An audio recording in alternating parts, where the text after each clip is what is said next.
Aku pikir rumah tanggaku hanya retak. Sampai hari itu aku melihat suamiku menggenggam tangan perempuan lain. Dan senyumanku berubah menjadi awal dari kehancuran mereka.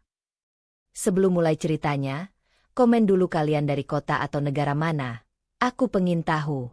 Jangan lupa like, subscribe, dan aktifkan lonceng, supaya channel ini makin berkembang.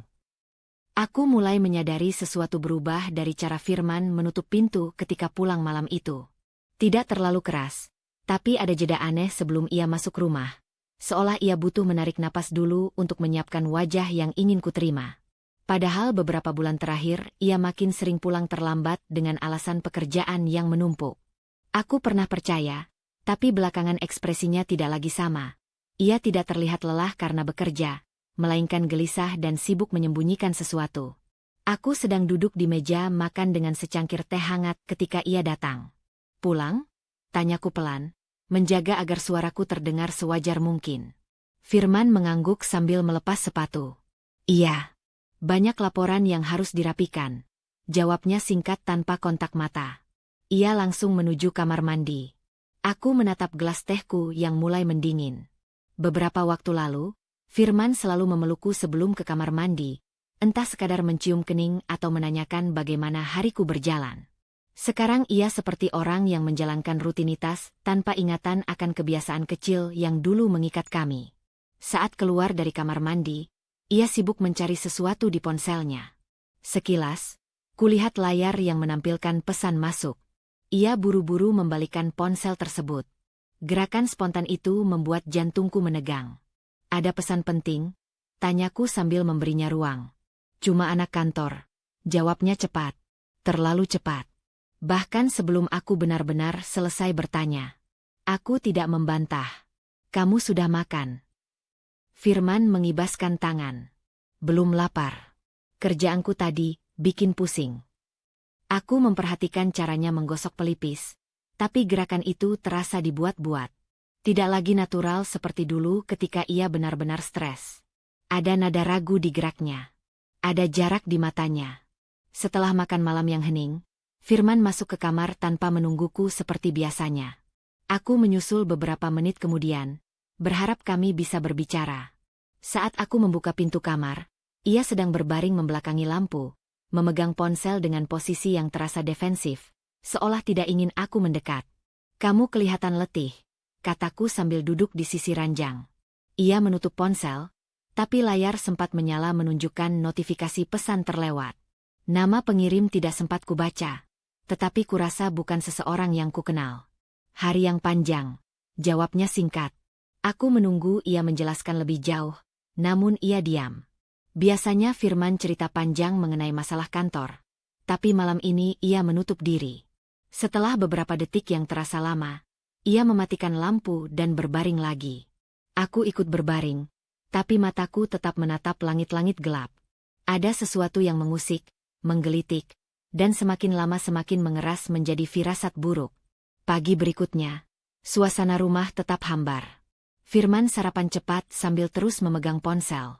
Setiap kali layar menyala, ia menunduk berlebihan, tidak seperti biasanya. Bahkan ketika aku menawarkan menyiapkan bekal seperti dulu, ia menolak dengan alasan rapat mendadak. "Kalau butuh sesuatu, bilang saja," ucapku sambil memperhatikannya memasukkan ponsel ke saku. Firman mengangguk. "Iya. Jangan khawatir soal aku." Justru kalimat itu membuatku semakin curiga. Sejak kapan ia merasa perlu menenangkan sesuatu yang tidak kuminta? Saat ia pergi, aku duduk di ruang tamu, memperhatikan kepergiannya dari celah gorden. Mobilnya melaju tanpa keraguan, tetapi ekspresinya sebelum masuk mobil tadi membekas. Gelisah, terburu-buru, seolah ia ingin cepat menjauh dari rumah ini. Aku mencoba mengalihkan perhatian dengan membersihkan rumah, namun setiap sudut terasa asing. Hubungan kami seperti benda yang lecet tanpa aku tahu kapan mulai retak. Selama beberapa bulan terakhir, ia jarang menyentuhku, jarang berbicara, jarang menunjukkan minat pada hidupku. Semua tanda itu sebenarnya sudah lama muncul. Hanya saja baru sekarang aku mau melihatnya jernih. Saat aku merapikan meja kerja kecil di ruang keluarga, tanganku menyentuh setumpuk dokumen yang diletakkan begitu saja oleh Firman semalam. Ia biasa menaruh kertas sembarangan ketika terburu-buru. Aku menggeser beberapa map, lalu menemukan satu amplop putih tipis di bawahnya. Amplop itu terbuka sedikit. Tanpa niat awal mencari sesuatu, aku menariknya keluar. Di dalamnya ada selembar tagihan. Rumah Sakit Mitra Sehat, registrasi pemeriksaan. Mataku menyusuri tulisan di bawahnya. Nama pasien, Firman Prasetyo. Tanggal, 2 minggu lalu. Aku terpaku. Firman tidak pernah bilang ia sakit, jatuh, kecelakaan, atau kontrol apapun. Tidak ada tanda ia sedang menjalani perawatan medis apapun. Jika memang hanya pemeriksaan biasa, mengapa ia menyembunyikan sampai tidak berkata apapun? Ada rasa dingin merayap di dadaku.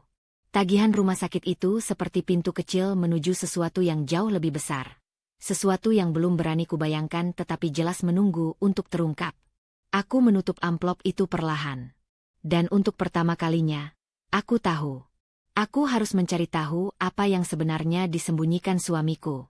Tagihan rumah sakit itu masih terlipat di tangan Risma ketika ia duduk di tepi ranjang. Kertasnya tipis, tetapi beratnya seperti batu. Nama rumah sakit tercetak jelas, begitu pula tanggal kunjungan. 2 minggu lalu, tepat masa di mana Firman mulai berubah. Sering pulang larut, banyak alasan, dan tatapan yang tak lagi menemuinya ketika berbicara. Risma menarik napas perlahan. Ia tak ingin terburu-buru menuduh apapun, tapi tagihan ini bukan sesuatu yang bisa ia abaikan. Kalau Firman sakit, kenapa ia tidak bilang? Dan kenapa tagihan ini disembunyikan di laci kerja, bukan di tempat biasa mereka menyimpan dokumen penting? Ia meremas jari sendiri. Aku harus memastikan, gumamnya perlahan. Ia berjalan ke meja, membuka ponselnya, dan mencari lokasi rumah sakit yang tertera. Jaraknya tidak jauh. Hanya sekitar 20 menit. Dalam kepalanya, ia menimbang kemungkinan. Mungkin Firman menemani teman kerja, mungkin ada kerabat yang tidak ia tahu. Rasanya hampir mustahil Firman akan merahasiakan hal sebesar itu. Tapi akhir-akhir ini, Firman bukan diri yang ia kenal. Risma mengambil tasnya. Ia menatap ke arah ruang tamu yang sunyi. Rumah itu biasanya terasa hangat, tetapi hari ini seperti tempat asing. Sofa yang dulu jadi tempat mereka bercanda kini hanya benda bisu. Cangkir kopi Firman di meja pun terlihat seperti bukti diam betapa banyak hal yang tidak lagi ia pahami. Tidak apa-apa. Aku hanya mencari tahu, ucapnya pada diri sendiri, memastikan suaranya tetap stabil. Perjalanan ke rumah sakit terasa lebih panjang dari seharusnya. Jalanan yang ramai tidak mampu menutupi suara pikirannya yang saling bertabrakan. Setiap lampu merah terasa seperti jeda untuk menenangkan napasnya yang naik turun. Ia tidak ingin membayangkan hal buruk, tetapi rasa asing di dada membuatnya sulit berpikir jernih. Sesampainya di area parkir rumah sakit, Risma memarkir mobilnya agak jauh dari pintu utama. Ia tidak ingin terlihat mencolok, meskipun belum ada alasan konkret untuk bersembunyi. Namun, instingnya menyuruhnya berhati-hati. Rumah sakit itu tampak bersih dan ramai, dengan suara langkah kaki yang saling bersahutan dan aroma antiseptik yang selalu membuat siapapun merasa tegang. Risma berdiri sejenak di pintu masuk, memandangi meja informasi. Ia membawa tagihan di dalam tas, namun tidak berniat langsung bertanya. Ia hanya ingin tahu, bukan membuat kegaduhan. Ia berjalan perlahan, memperhatikan lorong-lorong, berharap menemukan sesuatu yang menjelaskan semuanya tanpa harus berbicara. Setiap perawat yang lewat membuatnya semakin gugup. Ketika ia berbelok ke arah ruang tunggu rawat jalan, langkahnya otomatis berhenti. Di sudut ruangan, duduk seorang wanita muda dengan perut membesar, jelas seorang ibu hamil. Wanita itu tampak lelah, memegang kartu pasien sambil sesekali menunduk. Risma hanya melirik sekilas, sampai seorang pria berjalan mendekat dan duduk di samping wanita itu. Firman. Darah Risma seperti berhenti mengalir. Seluruh tubuhnya kaku, tetapi ia menahan diri untuk tidak bergerak. Firman berbicara pelan, nadanya lembut, nada yang sudah lama tidak Risma dengar.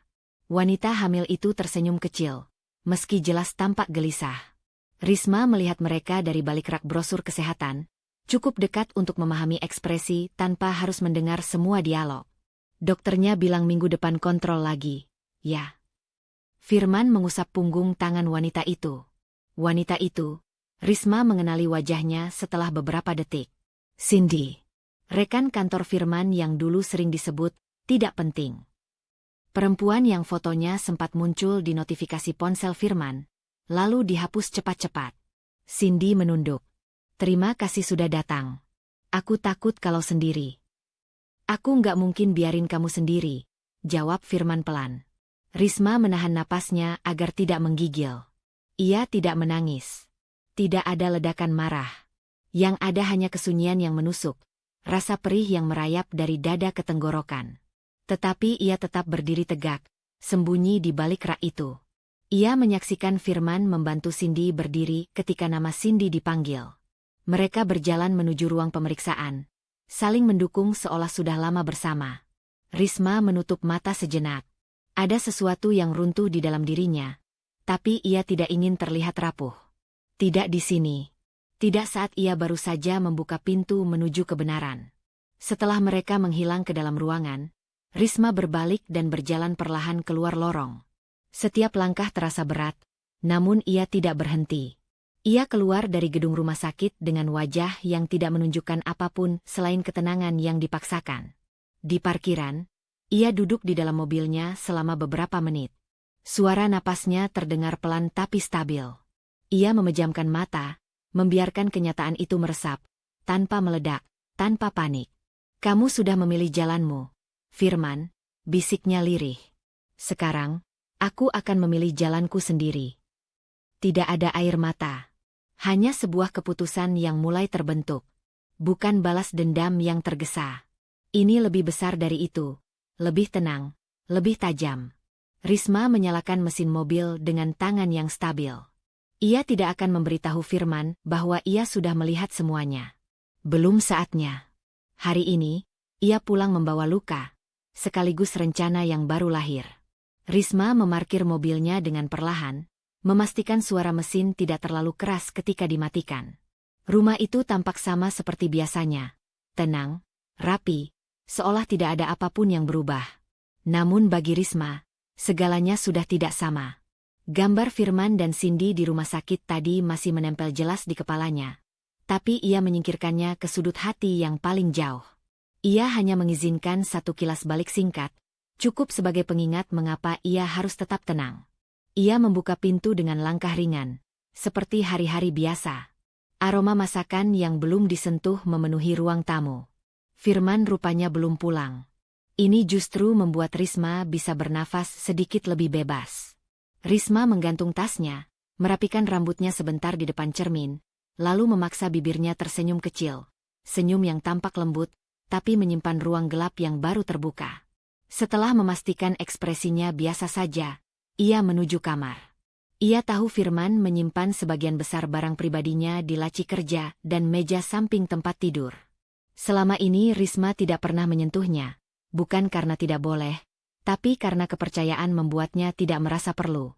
Kini, kepercayaan itu berubah fungsi, menjadi celah yang akan ia manfaatkan. Risma duduk di tepi ranjang dan menarik napas pendek. Kita lakukan pelan-pelan, gumamnya. Ia membuka laci pertama. Isi laci rapi. Charger cadangan, pulpen, dompet kerja lama. Tidak ada yang mencurigakan. Laci kedua berisi map berkas. Risma sudah tahu sebagian besar isinya karena beberapa adalah dokumen rumah tangga. Namun, ada satu map hitam tanpa label. Ia menariknya keluar. Bagian dalamnya berisi beberapa printout transaksi kartu kredit. Tidak terlalu banyak, tapi cukup mencolok karena sebagian transaksi dilakukan di tanggal dan lokasi yang tidak pernah Firman sebut. Restoran mahal, apotek yang sama dengan yang tertulis di tagihan rumah sakit, dan satu toko perlengkapan bayi. Dada Risma terasa hangat, bukan karena sedih, melainkan karena petunjuk yang semakin jelas.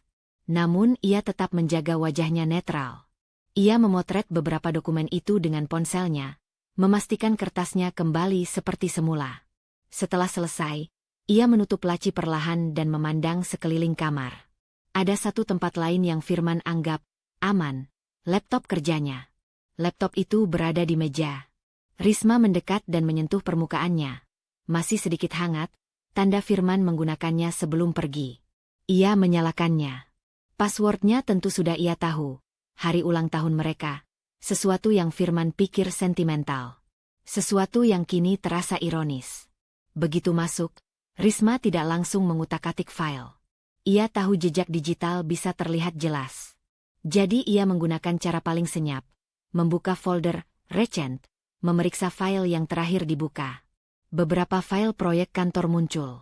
Namun di antara file Excel itu, ada sebuah folder bernama Budget 2. Nama yang terlihat biasa saja. Tapi Risma tahu Firman tidak pernah menamai file dengan angka acak seperti itu. Ia mengklik 2 kali. Di dalam folder itu, ada spreadsheet berisi daftar pengeluaran. Beberapa baris disamarkan dengan kode singkat seperti R02, C11. Tetapi ketika Risma membuka rincian angkanya, semuanya tampak sangat spesifik. Biaya pemeriksaan kandungan, pembelian vitamin hamil, dan uang transfer rutin ke sebuah rekening atas nama Cindy Wirasari. Jari Risma berhenti di atas trackpad, tapi wajahnya tetap tenang. Ia memotret layar, lalu mengirim foto itu ke email khusus yang ia buat beberapa menit lalu melalui ponselnya. Email rahasia yang tidak terhubung dengan perangkat manapun di rumah. Setelah itu, ia menutup folder, menekan tombol pembersih jejak browser, dan memastikan tidak ada file yang tersentuh terlalu lama. Semuanya kembali seperti semula. Risma kemudian berjalan ke meja samping ranjang Firman. Di sana, ada ponsel Firman yang sedang di-charge. Ia jarang membuka ponsel itu karena Firman selalu menjaganya ketat. Tapi malam ini ia mengambilnya. Memeriksa apakah ada sidik jari yang disimpan selain milik Firman. Tidak ada. Namun, Risma punya cara sendiri. Firman terkadang tidur cukup pulas. Ia sering menyentuh ponsel sambil setengah tertidur. Risma pernah melihat layar menyala hanya dengan menempelkan jari Firman. Dan tadi pagi, Firman tertidur cukup dalam sebelum berangkat. Risma mengambil ponsel itu, lalu meletakkan ibu jarinya di pojok kanan bawah layar, tempat Firman biasanya menyimpan sidik jari. Layar terbuka. Ia menahan napas agar tidak tersenyum terlalu lebar. Tidak butuh waktu lama untuk menemukan apa yang ia cari. Chat dengan Cindy berada di atas, tapi nama kontaknya disamarkan menjadi Proyek A. Mereka berbicara tentang kontrol kandungan, tentang biaya yang sudah Firman bayar, dan tentang bagaimana ia akan menyelesaikan semuanya di rumah secepat mungkin. Risma membaca semuanya tanpa suara, tanpa air mata. Yang ia rasakan hanya keheningan yang semakin menguatkan tekadnya. Ia men-screenshot semua pesan itu dan mengirimkannya ke email rahasianya. Sama seperti dokumen lainnya. Ketika suara mobil terdengar memasuki halaman, Risma menutup ponsel dengan cepat, mengembalikannya ke posisi semula. Ia menata napasnya, memastikan wajahnya lembut dan matanya tidak mengeras. Ia berjalan ke dapur, menuangkan air, dan berdiri sambil menunggu Firman masuk. Pintu terbuka. Firman muncul dengan raut lelah, tapi ia tersenyum tipis ketika melihat Risma. "Kamu belum tidur?" tanya Firman. Risma berbalik perlahan, tersenyum kecil. Senyum yang hangat, dan sepenuhnya palsu. "Belum. Aku nunggu kamu," jawabnya lembut. Firman tidak melihat perubahan apapun. Itu karena tidak ada yang Risma ingin tunjukkan. Malam itu, setelah Firman tertidur, Risma kembali memastikan semua data aman di email rahasianya. Ia menutup laptop, mematikan lampu, dan berbaring di samping suaminya. Namun tatapannya tidak tertuju pada langit-langit kamar seperti biasanya.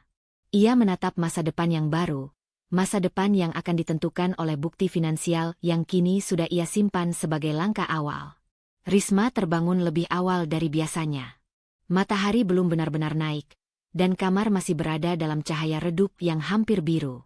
Firman masih tidur di sampingnya, napasnya teratur, damai dengan kebohongan yang ia peluk setiap hari. Risma memandang wajah itu hanya beberapa detik sebelum ia bangkit perlahan dan mengambil ponselnya. Bukti-bukti yang ia kumpulkan semalam tersimpan rapi di email rahasianya. Itu baru permukaan. Ia tahu Firman jauh lebih cermat soal uang dibanding soal cerita perselingkuhannya. Jika Firman berani membiayai kehamilan Cindy secara diam-diam, berarti ada pos-pos keuangan yang disembunyikan dengan sengaja. Dan Risma siap membongkarnya. Di ruang kerja kecil mereka, ia duduk dan membuka laptop pribadinya. Sambil menyalakannya, ia memijit pelipisnya. Pikirannya tidak kacau, justru terlalu fokus. Kemampuan akuntansinya yang selama ini ia gunakan untuk keluarga kini berubah fungsi, menjadi senjata. Folder file bukti sudah tersimpan, dan Risma mulai menyusun struktur analisis. Ia membuka lembar kerja baru dan memberi nama sederhana, rekonstruksi. Ia tidak berniat membuat sesuatu yang Firman bisa curigai. Semua file akan dihapus atau disimpan di cloud rahasia. Langkah pertama, memeriksa rekening bersama. Ia membuka internet banking yang biasa mereka gunakan. Firman mengira Risma jarang melihat transaksi, padahal ia sering meninjau secara sepintas. Hanya saja selama ini ia tidak melihat pola aneh.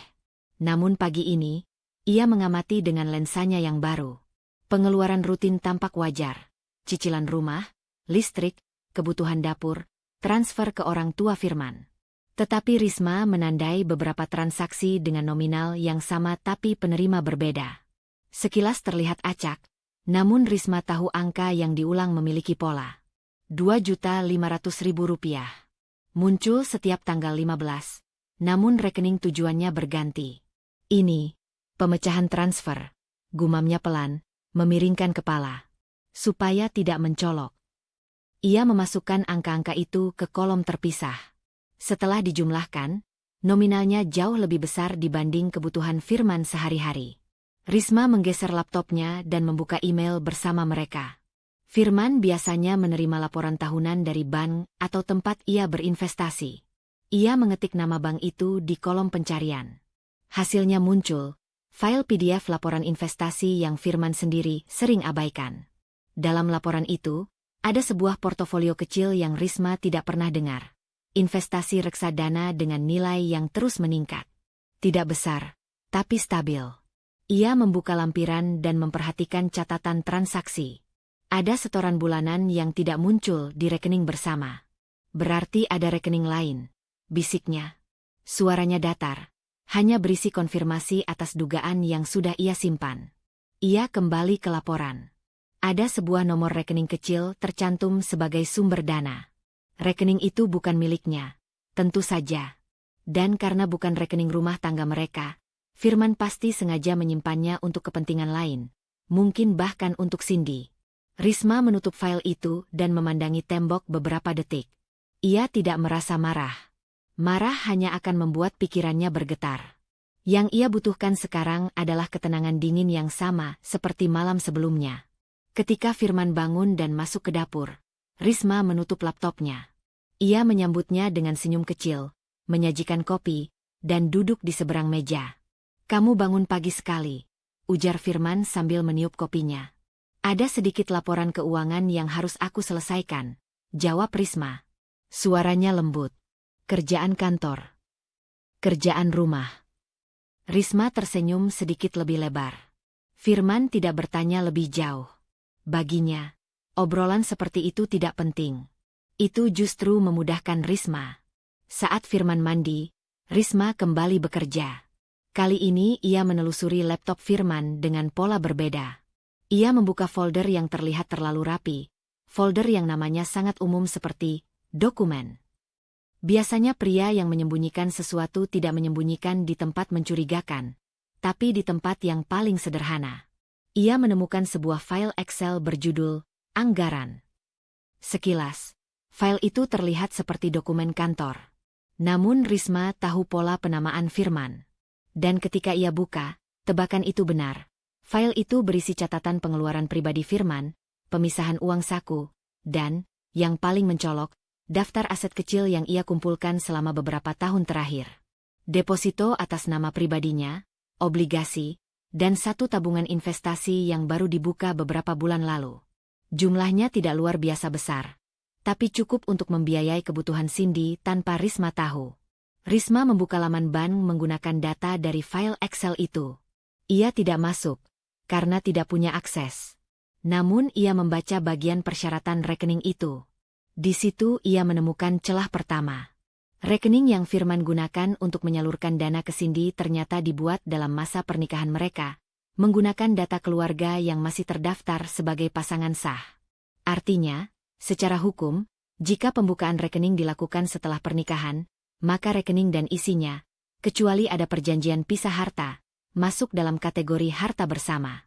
Dan mereka tidak pernah membuat perjanjian pisah harta.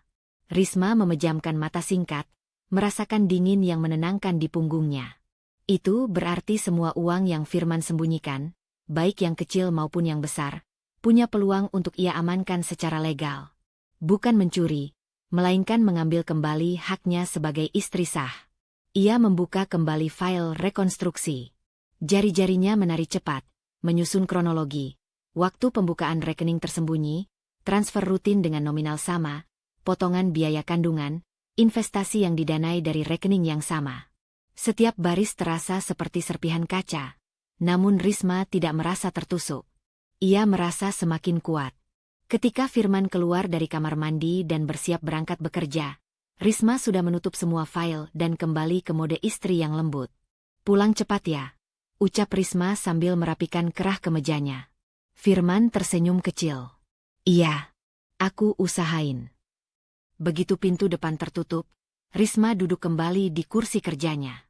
Napasnya stabil, matanya fokus. Ia membuka file rekonstruksi, menambahkan satu baris terakhir. Ada celah legal. Rekening tersembunyi dibuka dalam masa pernikahan. Dapat diambil alih melalui dokumentasi bukti dan proses hukum. Risma menatap baris itu lama. Lalu ia tersenyum tipis. Senyum yang tidak pernah Firman lihat. Senyum dari seseorang yang baru menemukan jalan menuju balasan. Risma menutup laptopnya setelah menambahkan catatan terakhir tentang celah legal yang ia temukan. Pikirannya masih bergerak cepat, namun wajahnya tetap tenang. Pagi itu terasa berbeda. Udara di rumah seperti menyimpan sesuatu yang tak terlihat, sesuatu yang menunggu untuk dipecahkan. Dan Risma tahu, retakan itu akan segera tampak pada Firman. Ia berdiri dan mulai merapikan ruang tamu. Kebiasaan kecil ini membuat pikirannya teratur. Namun ketika mengambil jaket Firman yang ia gantung di kursi semalam, sebuah amplop jatuh dari kantong dalamnya. Amplop putih dengan logo kantor Firman, perusahaan tempat Firman bekerja sebagai manajer tim finansial yang sedang gencar mencari kandidat untuk promosi posisi direktur divisi. Risma menatap amplop itu beberapa detik sebelum memungutnya. Ia tidak pernah membuka barang pribadi Firman tanpa alasan. Tapi kali ini alasannya lebih dari cukup. Ia membuka lipatan kertas dan membaca isinya. Surat rekomendasi sementara untuk kenaikan jabatan. Tertulis bahwa Firman masuk kandidat utama, namun ada catatan tambahan. Evaluasi final mempertimbangkan stabilitas personal kandidat serta rekam jejak keuangan. Risma merasakan perutnya sedikit mengencang, bukan karena takut, tetapi karena semuanya mulai menyatu. Jika kehidupan pribadi Firman terguncang oleh skandal, maka promosi itu akan hancur. Ia duduk di sofa dan menarik napas pelan. Ini bukan rencana yang ia buat sejak awal, namun jalan cerita kehidupan seperti memberi petunjuk. Firman sedang berada dalam titik paling rapuh dalam karirnya. Semua yang ia sembunyikan, semua bukti keuangan yang mengalir ke Cindy, dan kebohongan rumah sakit. Setiap detail itu kini bukan hanya pengkhianatan rumah tangga, tetapi ancaman yang bisa merusak reputasi profesional Firman. Risma menutup surat itu rapat-rapat. Ia menyelipkannya kembali ke jaket, mengembalikannya ke tempat semula. Tidak ada jejak bahwa ia pernah menyentuhnya. Saat sedang memikirkan langkah berikutnya, Firman turun dari lantai atas. Wajahnya tampak letih, mata sedikit sembab seperti kurang tidur. Ia mengusap lehernya sambil berjalan menuju meja makan. "Kamu bangun pagi lagi?" Firman membuka kulkas dan mengambil air dingin. "Iya," jawab Risma sambil tersenyum kecil. "Ada pekerjaan rumah yang harus aku urus." Firman hanya mengangguk, tapi ada sesuatu yang tidak biasa dari sorot matanya. Seolah ia menyimpan kecemasan yang tidak bisa ia sebutkan. Risma memperhatikannya dengan tenang, mencatat setiap kebiasaan baru. Cara Firman menghindari kontak mata, bagaimana ia menggenggam gelas terlalu kencang, bahkan napas pendek yang berubah menjadi helaan panjang. "Kamu kelihatan capek," ujar Risma lembut. "Banyak tekanan kerja." Firman terdiam sejenak, lalu mengangguk pelan. "Ada sedikit masalah di kantor. Evaluasi mendadak. Aku harus beresin laporan yang kurang lengkap." Ia menarik kursi dan duduk. "Dan, ya, kamu tahu sendiri. Ini momen penting buat aku." "Tentu." Jawab Risma sambil menahan ironi yang menari di pikirannya. Aku tahu kamu sudah kerja keras untuk promosi itu. Firman mengusap wajahnya, seolah ingin menyeka kecemasan yang tidak bisa hilang. Aku cuma nggak mau ada kesalahan sedikit pun. Kesalahan. Kata itu seperti gema di kepala Risma. Betapa mudahnya Firman menggunakan kata itu seakan ia tidak sedang menciptakan kesalahan terbesar dalam hidupnya. Kalau kamu butuh bantuan laporan, aku bisa bantu, ujar Risma lembut, walau niat sebenarnya berbeda sama sekali. Firman tersenyum lelah. Iya, mungkin nanti.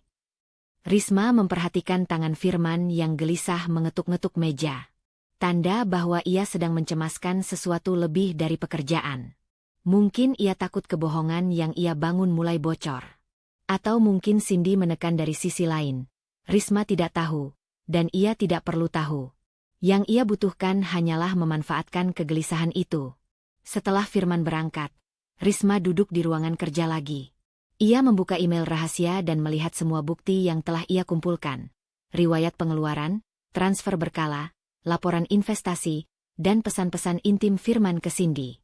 Setiap file adalah bahan bakar yang bisa meledakkan hidup Firman kapan saja. Risma menambahkan folder baru, dampak reputasi. Ia mulai mengisi dengan catatan-catatan kecil, bukan untuk mengancam, tetapi untuk mengukur kekuatan posisinya. Firman sedang dalam proses evaluasi promosi. Perusahaan menilai stabilitas personal kandidat. Skandal rumah tangga, bukti keuangan tersembunyi, ancaman reputasi serius.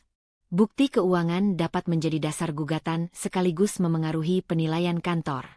Risma berhenti mengetik dan memejamkan mata sebentar. Semua ini bukan tentang membalas dengan cara menghina atau menjatuhkan secara kejam. Ini tentang meletakkan keadaan pada keseimbangan.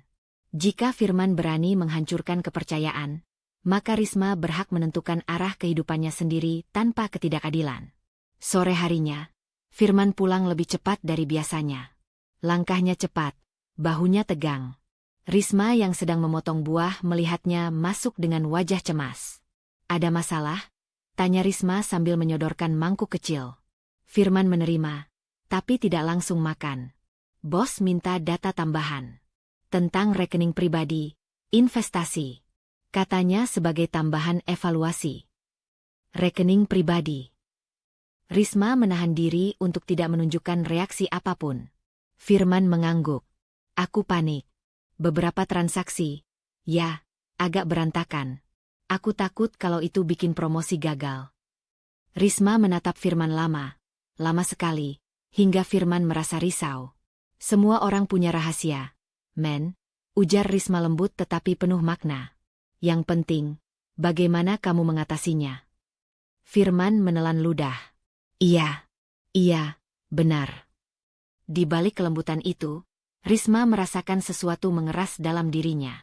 Rasa yakin. Rasa mantap. Kebohongan Firman tidak bisa bertahan lama. Apalagi ketika dunia profesionalnya mulai menuntut transparansi yang lebih besar. Malam itu, ketika Firman akhirnya tidur, Risma kembali duduk di depan laptopnya. Ia memandangi semua bukti, semua catatan, dan semua retakan yang kini terlihat jelas dari topeng Firman. Ini bukan lagi sekadar perselingkuhan. Ini sudah menjadi titik lemah yang bisa ia gunakan untuk mengambil kembali kekuasaan yang selama ini Firman pegang sendirian. Dan dengan setiap folder yang ia buka, Risma semakin yakin bahwa waktunya sudah dekat. Waktu ketika balasan tidak hanya menjadi wacana, tetapi kenyataan. Risma menatap layar laptopnya, membaca ulang catatan-catatan yang telah ia susun selama beberapa hari terakhir. Setiap bukti yang ia kumpulkan tersusun rapi seperti potongan puzzle yang menunggu disatukan pada momen yang tepat. Dan kini, setelah mengetahui betapa pentingnya reputasi Firman untuk promosi besar di kantornya, Risma tahu bahwa waktunya untuk melangkah lebih jauh sudah tiba. Ia butuh satu langkah krusial. Dokumen kuasa yang memberi dirinya kendali penuh atas beberapa aset rumah tangga. Bukan sesuatu yang mencolok, hanya surat administratif sederhana yang mudah dilepas pandang. Ia sudah memikirkan cara logis untuk membuat Firman menandatanganinya tanpa mencurigai apapun, melalui urusan rumah tangga yang Firman anggap remeh dan selalu serahkan padanya. Sedikit revisi, sedikit pengalihan, sedikit kelembutan. Semua berjalan mulus jika dilakukan dengan tenang. Risma menyiapkan meja makan sore itu. Ia menata gelas, menaruh dokumen lain sebagai pengalih, dan menyelipkan dokumen kuasa di tumpukan paling bawah. Tidak ada cap resmi yang mencolok.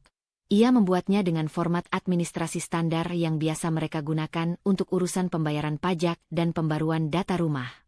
Ketika pintu depan terbuka dan Firman masuk, ia sudah siap. Firman terlihat lelah lagi. Bahu kaku, napas berat, wajah sedikit berminyak akibat stres. Ia melempar tas ke sofa dan menghela napas panjang sambil memijat lehernya. "Kantor?" tanya Risma sambil mendekat membawa segelas air hangat. Firman mengangguk tanpa melihat. "Ribet banget. Bos minta laporan tambahan, cross-check data rekening. Aku pusing banget." Risma menempatkan gelas di tangan Firman dan menepuk bahunya. "Sini duduk. Aku lagi beresin beberapa dokumen rumah. Mumpung kamu ada di rumah, sekalian tanda tangan." "Tanda tangan apa?" Firman memijat pelipisnya, terlalu letih untuk curiga. "Pembaharuan data pajak rumah dan kendaraan," kata Risma datar, seolah ini hal paling membosankan sekaligus rutin. Firman merengut. "Loh, bukannya kita sudah urus itu beberapa bulan lalu?" "Itu baru tahap pertama. Ini yang berkaitan dengan penyesuaian data aset keluarga. Kalau nggak ditandatangani sekarang, nanti malah ruwet. Kamu kan tahu sistem administrasi negara kita gimana." Risma tersenyum tipis.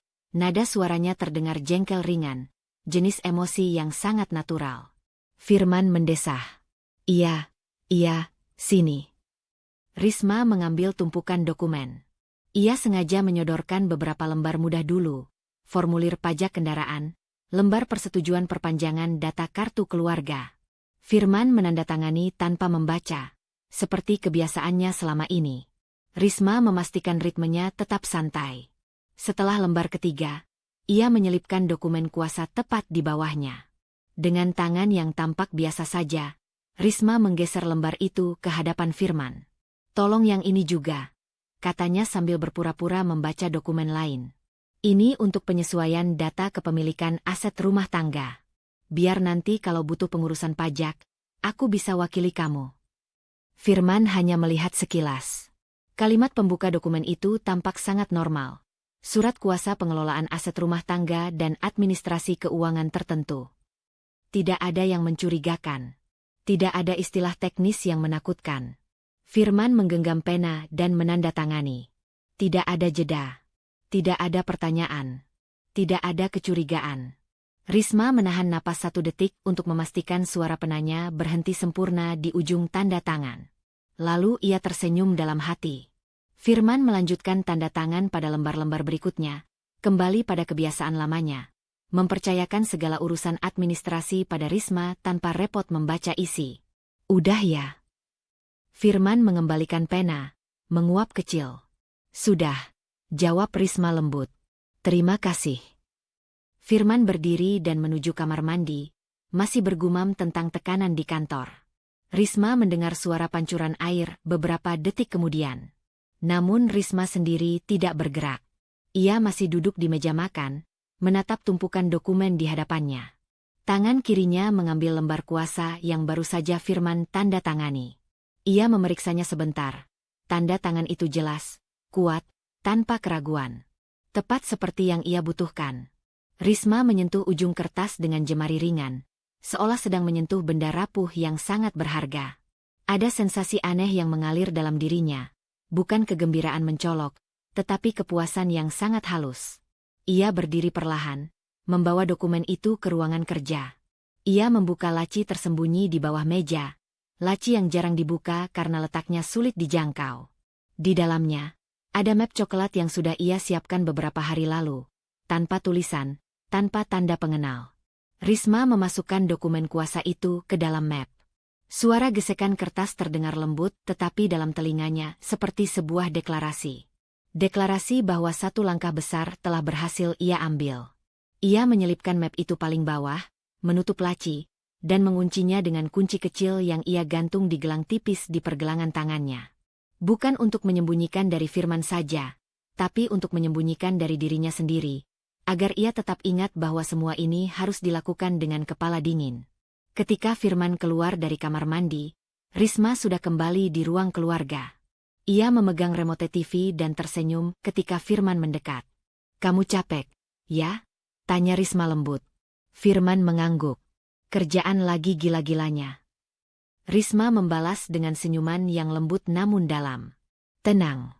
Semua urusan rumah sudah beres. Kamu fokus saja ke karir kamu." Firman menatapnya dengan rasa syukur tanpa tahu apapun yang barusan ia berikan. Dokumen itu bukan sekadar administrasi. Itu adalah kunci. Dan malam itu, ketika Firman tertidur, tanpa sadar telah menyerahkan sebagian besar kekuatannya, Risma duduk sendirian di ruang kerja yang gelap. Ia meraba laci terkunci itu, merasakan dingin logamnya. Puas. Tenang. Ia tahu dunia Firman baru saja bergeser, dan ia yang memutarnya. Risma berdiri di depan kafe kecil di sudut kota, tempat yang ia pilih dengan sangat hati-hati. Tidak terlalu ramai, tapi cukup terbuka sehingga tidak ada yang bisa menuduhnya sengaja menciptakan drama. Ia mengenakan blus krem sederhana dan cardigan tipis, tampilan yang lembut, netral, tidak mengancam. Namun tatapannya tajam, penuh kalkulasi. Ia datang lebih awal. Ia ingin Cindy melihatnya sudah menunggu. Ketika Cindy masuk, Risma langsung tahu. Perempuan itu selalu tampil mencolok. Sepatu hak tinggi mengilap, parfum mahal menguar lembut, dan tangan kanan yang secara mencolok memegang tas bermerek seolah itu identitasnya. Cindy mengibaskan rambut panjangnya sebelum melihat ke arah Risma. Wajah Cindy berubah, tapi bukan terkejut. Lebih seperti sinis puas. "Wah, kamu beneran datang," ucap Cindy sambil mendekat. "Aku kira kamu cuma gertak." Risma tersenyum kecil. "Aku bilang ingin bicara baik-baik.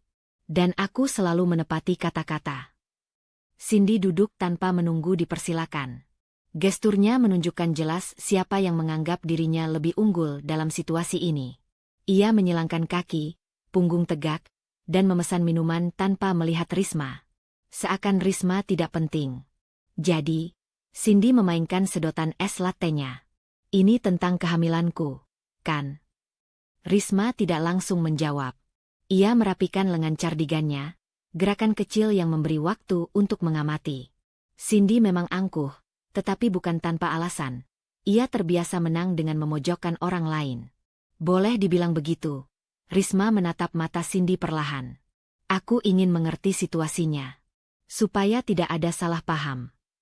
Cindy tertawa kecil, dingin. "Salah paham? Risma, aku hamil anak suamimu. Kayaknya nggak ada yang perlu dipahami." Nada kalimat itu menusuk, tapi Risma tetap tenang. Ia sudah mengantisipasi arogansi itu. Ia memiringkan kepala sedikit. "Tentu saja aku tahu." "Nah, kalau begitu." Cindy mengangkat alis. "Apa kamu mau minta maaf karena nggak bisa bikin dia bahagia sampai harus cari aku?" Risma tersenyum tipis, nyaris tak terlihat. "Aku cuma ingin tahu, sejak kapan semua ini berjalan?" Cindy tampak puas. Aneh, pikir Risma. Perempuan itu seolah menikmati posisi mendominasi, tetapi masih mencari pembenaran moral. Ini bukan sekadar angkuh. Cindy butuh merasa dirinya berada di pihak pemenang. "Dari sebelum kamu sadar Firman berubah," kata Cindy sambil mencondongkan badan. "Dia datang padaku dulu sebagai teman. Kamu tahu, pria itu sebenarnya rapuh kalau sedang tertekan." Risma menatapnya lama. "Tertekan oleh apa?" Cindy terdiam sepersekian detik. Celah kecil, tapi Risma langsung menangkapnya. Lalu Cindy mengangkat bahu seolah tidak penting. "Kerjaan, rumah, hidupnya yang, kacau." "Begitu, ya?" Risma menyesap tehnya pelan. "Dan kamu merasa dia datang padamu karena dia butuh tempat lain?" "Bukan cuma butuh tempat, Risma." Cindy tersenyum lebar. "Dia butuh seseorang yang mengerti dirinya. Kamu terlalu sibuk." "Ah." Risma meletakkan cangkirnya dengan lembut. "Jadi dia bilang begitu?" Cindy memutar bola mata, reaksi spontan dari kesombongan. "Dia cerita banyak. Tentang rumah kalian. Tentang kamu yang katanya sering mengatur." Risma mengangguk perlahan. Lalu kamu muncul sebagai penolong. Cindy bersandar di kursi, jelas bangga. Aku nggak maksa apapun. Firman yang datang sendiri. Kalau aku di posisimu, mungkin aku akan introspeksi. Suami nggak akan pergi kalau rumahnya baik-baik saja. Kata-kata itu diucapkan dengan keangkuhan telanjang, tapi tatapan Cindy menyimpan sesuatu. Sebuah dorongan untuk memastikan bahwa dirinya benar, bahwa dirinya lebih baik dari Risma. Perempuan itu ingin dilihat sebagai pemenang. Namun Risma tidak terpancing. Ia justru menatap Cindy dengan ketenangan yang membuat perempuan itu gelisah. Ada jeda panjang sebelum Risma bertanya. Cindy, kamu yakin Firman mencarimu karena kamu? Bukan karena sesuatu yang lain. Cindy menegang sejenak, tapi langsung menutupi kegugupannya dengan tawa. Risma, kamu ini lucu. Dia tidur dengan aku. Dia menghamili aku. Kamu pikir itu karena apa? Kebutuhan spiritual. Risma tidak menjawab. Ia hanya memerhatikan perubahan kecil pada wajah Cindy, gerak bibir, cara matanya menghindar seperdetik. Sikap itu memberitahu banyak. Cindy tidak sekuat yang ia tunjukkan. Ia hanya ingin meyakinkan dirinya sendiri. Aku ingin tahu satu hal, kata Risma akhirnya. Siapa yang pertama kali menghubungi siapa? Cindy menjawab terlalu cepat. Firman yang mulai duluan. Tanggal berapa? Cindy terpaku. Risma tersenyum halus. Senyum yang tidak bisa dibedakan apakah itu ramah atau tajam. Kamu tahu, aku bisa cek semua riwayat telepon dan pesan di ponsel Firman. Aku hanya ingin mendengar versimu. Cindy menggigit bibir. Tidak panjang, tapi cukup untuk menunjukkan bahwa ia tidak punya jawaban yang rapi. Kamu pikir aku yang ngejar dia? Suara Cindy meninggi. Aku tidak bilang begitu. Risma mencondongkan badan, suaranya lembut namun menusuk. Aku hanya ingin memahami dinamika hubungan kalian. Cindy mengalihkan pandangan keluar jendela. Kami cuma cocok. Dia lagi frustrasi. Aku mengisi kekosongan yang kamu tinggalkan. Cocok. Ulang Risma. Cocok bagaimana? Cindy membuka mulut, tapi kemudian menutup lagi. Ia menarik napas, lalu berkata, dia bilang kamu nggak dukung karirnya. Kamu terlalu ikut campur. Dia bilang kamu bikin suasana rumah berat. Itu yang dia cerita. Risma diam. Seolah sedang menyerap informasi. Mungkin bagi Cindy ini tanda bahwa ia berhasil menggoreskan luka. Tetapi sesungguhnya Risma sedang menyusun puzzle baru di kepalanya. Cerita Firman tidak konsisten. Sangat tidak konsisten. Dan Cindy baru saja mengungkapkan bagian penting yang Firman tidak pernah sebutkan sebelumnya. Terima kasih, kata Risma akhirnya. Suaranya tenang sekali. Itu informasi yang sangat membantu. Cindy mengerutkan dahi. Membantu apa? Pemahaman, jawab Risma sambil mengambil tas. Aku senang kamu jujur. Cindy tampak tidak nyaman. Entah kenapa ia merasa seperti baru saja memberi lebih banyak dari yang ia maksudkan. Risma berdiri perlahan, elegan, dan menatap Cindy terakhir kali. Kamu bilang Firman datang karena frustrasi. Tapi dari ceritamu, justru kamu yang lebih aktif sejak awal. Cindy tersentak kecil. Risma lalu menambahkan dengan senyum lembut. Senyum yang membuat Cindy merinding. Terima kasih sudah melengkapi bagian yang hilang dari cerita Firman. Dan Risma pergi, meninggalkan Cindy yang duduk kaku. Risma melangkah keluar kafe dengan permainan informasi baru di tangannya. Ia baru saja mendapatkan sesuatu yang sangat berharga.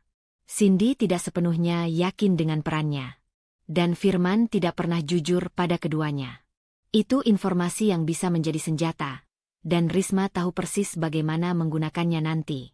Risma pulang dari pertemuannya dengan Cindy dengan langkah yang ringan namun terukur. Ada kepuasan sunyi yang mengalir dalam dirinya. Ia tidak perlu berteriak, tidak perlu mengumbar emosi. Cukup mendengar Cindy berbicara, dan kebohongan Firman sudah mulai terlihat jelas. Ada celah besar di antara cerita mereka, dan celah selalu menjadi pintu masuk. Malam itu, Risma duduk di ruang kerja kecil dekat kamar tidur. Lampu meja menyinari catatan-catatan yang ia buat. Bukan catatan emosional, melainkan struktur, data, dan kemungkinan tindakan. Ia menganalisis pola kebohongan Firman dan karakter Cindy yang impulsif.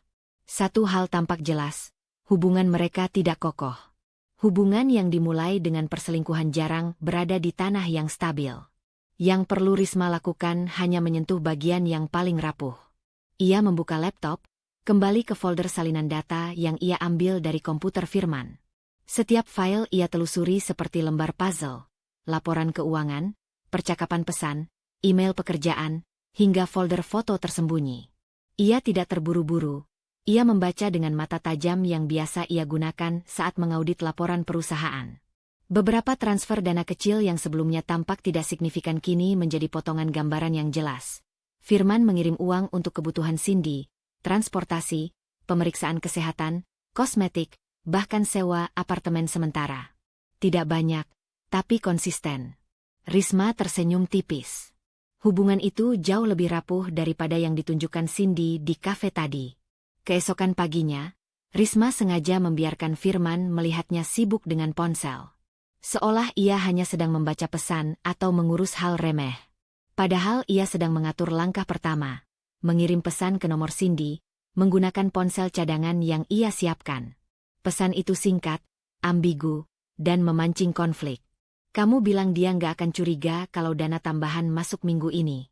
Apa kamu yakin dia nggak periksa rekening? Risma tahu Cindy akan membaca pesan itu dengan ketakutan.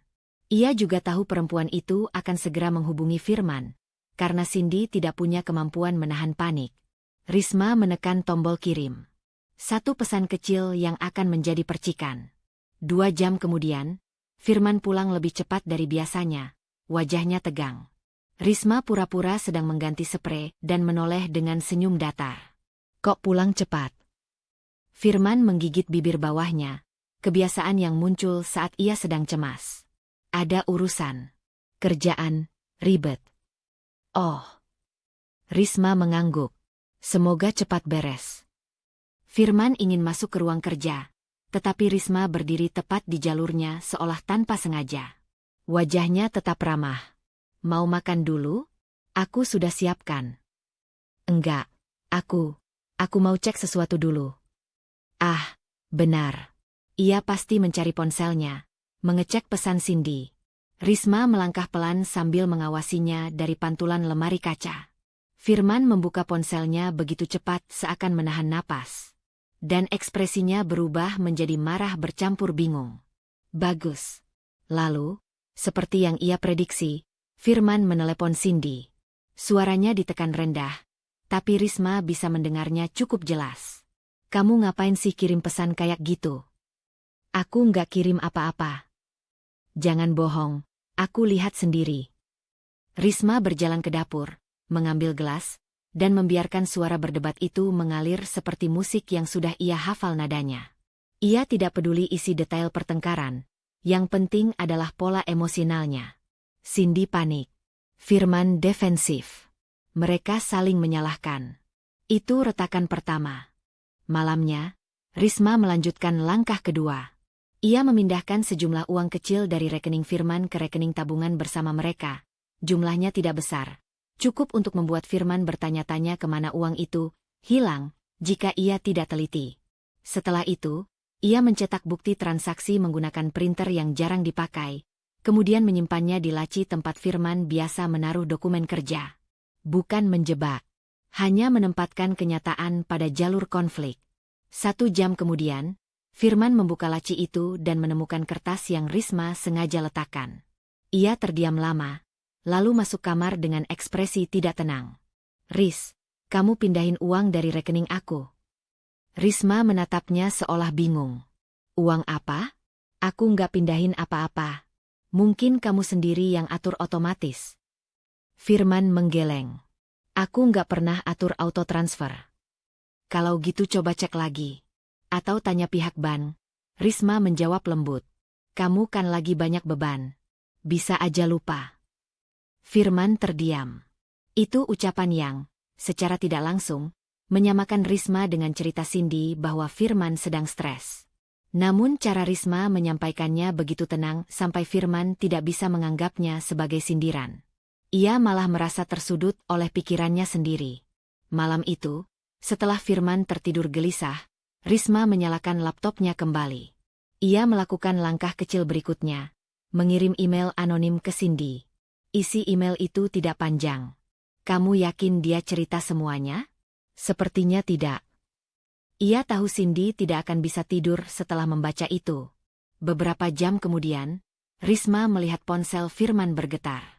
Notifikasi pesan masuk dari Cindy. Kita harus ngobrol. Ada yang janggal.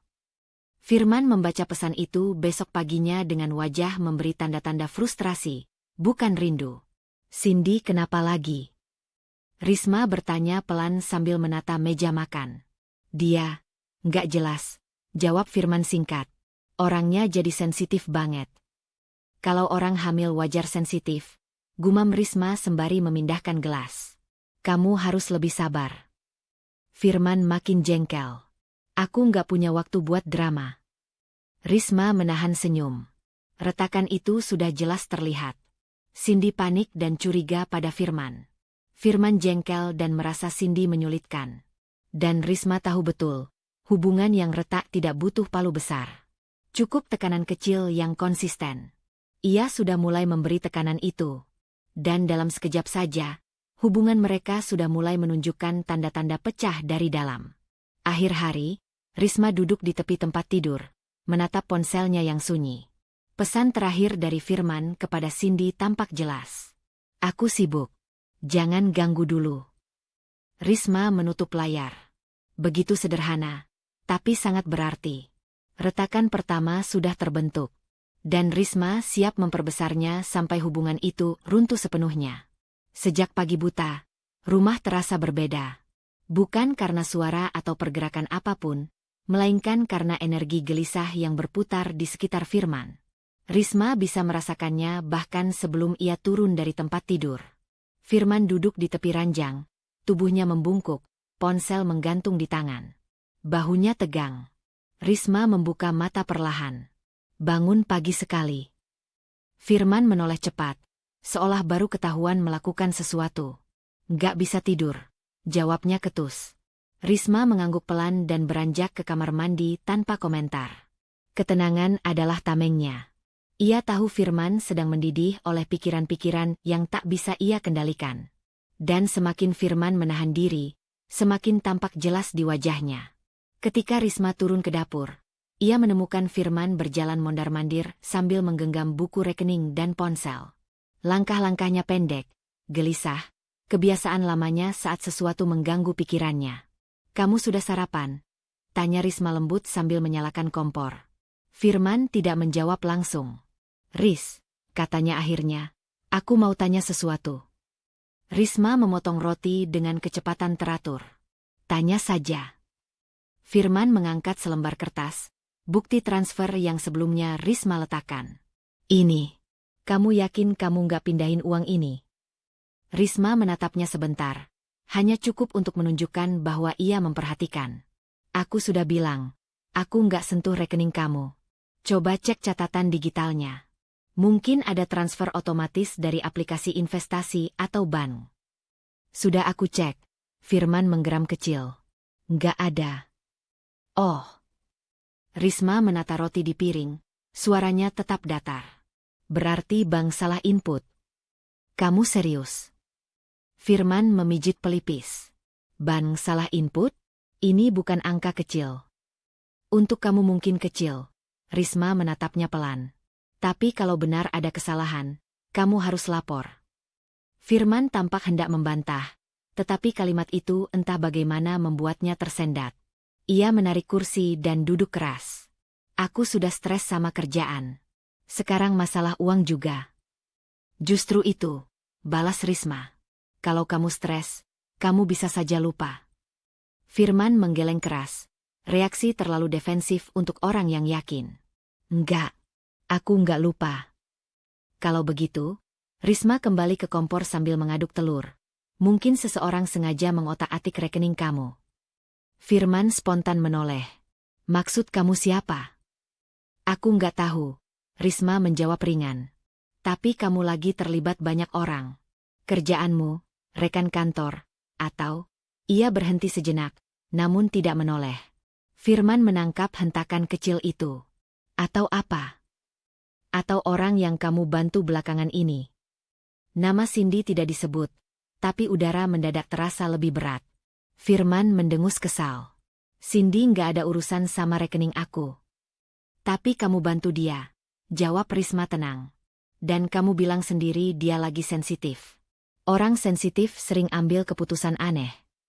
Firman menatapnya lama, keras, seakan mencoba membaca niat Risma. Tapi ekspresi Risma terlalu jernih, terlalu polos untuk dicurigai. Padahal ia sedang memberi arah halus. Biarkan Firman curiga pada Cindy. Setelah sarapan, Firman menghilang ke ruang kerja. Risma mengikuti dari kejauhan, cukup untuk melihat suaminya membuka laptop dan mengerjakan sesuatu dengan napas tersengal. Ia mengakses email, riwayat transaksi, dan aplikasi perbankan. Bahkan mengecek folder-folder kerja yang tidak pernah disentuh sebelumnya. Risma berdiri di balik pintu yang tidak tertutup rapat, tanpa suara.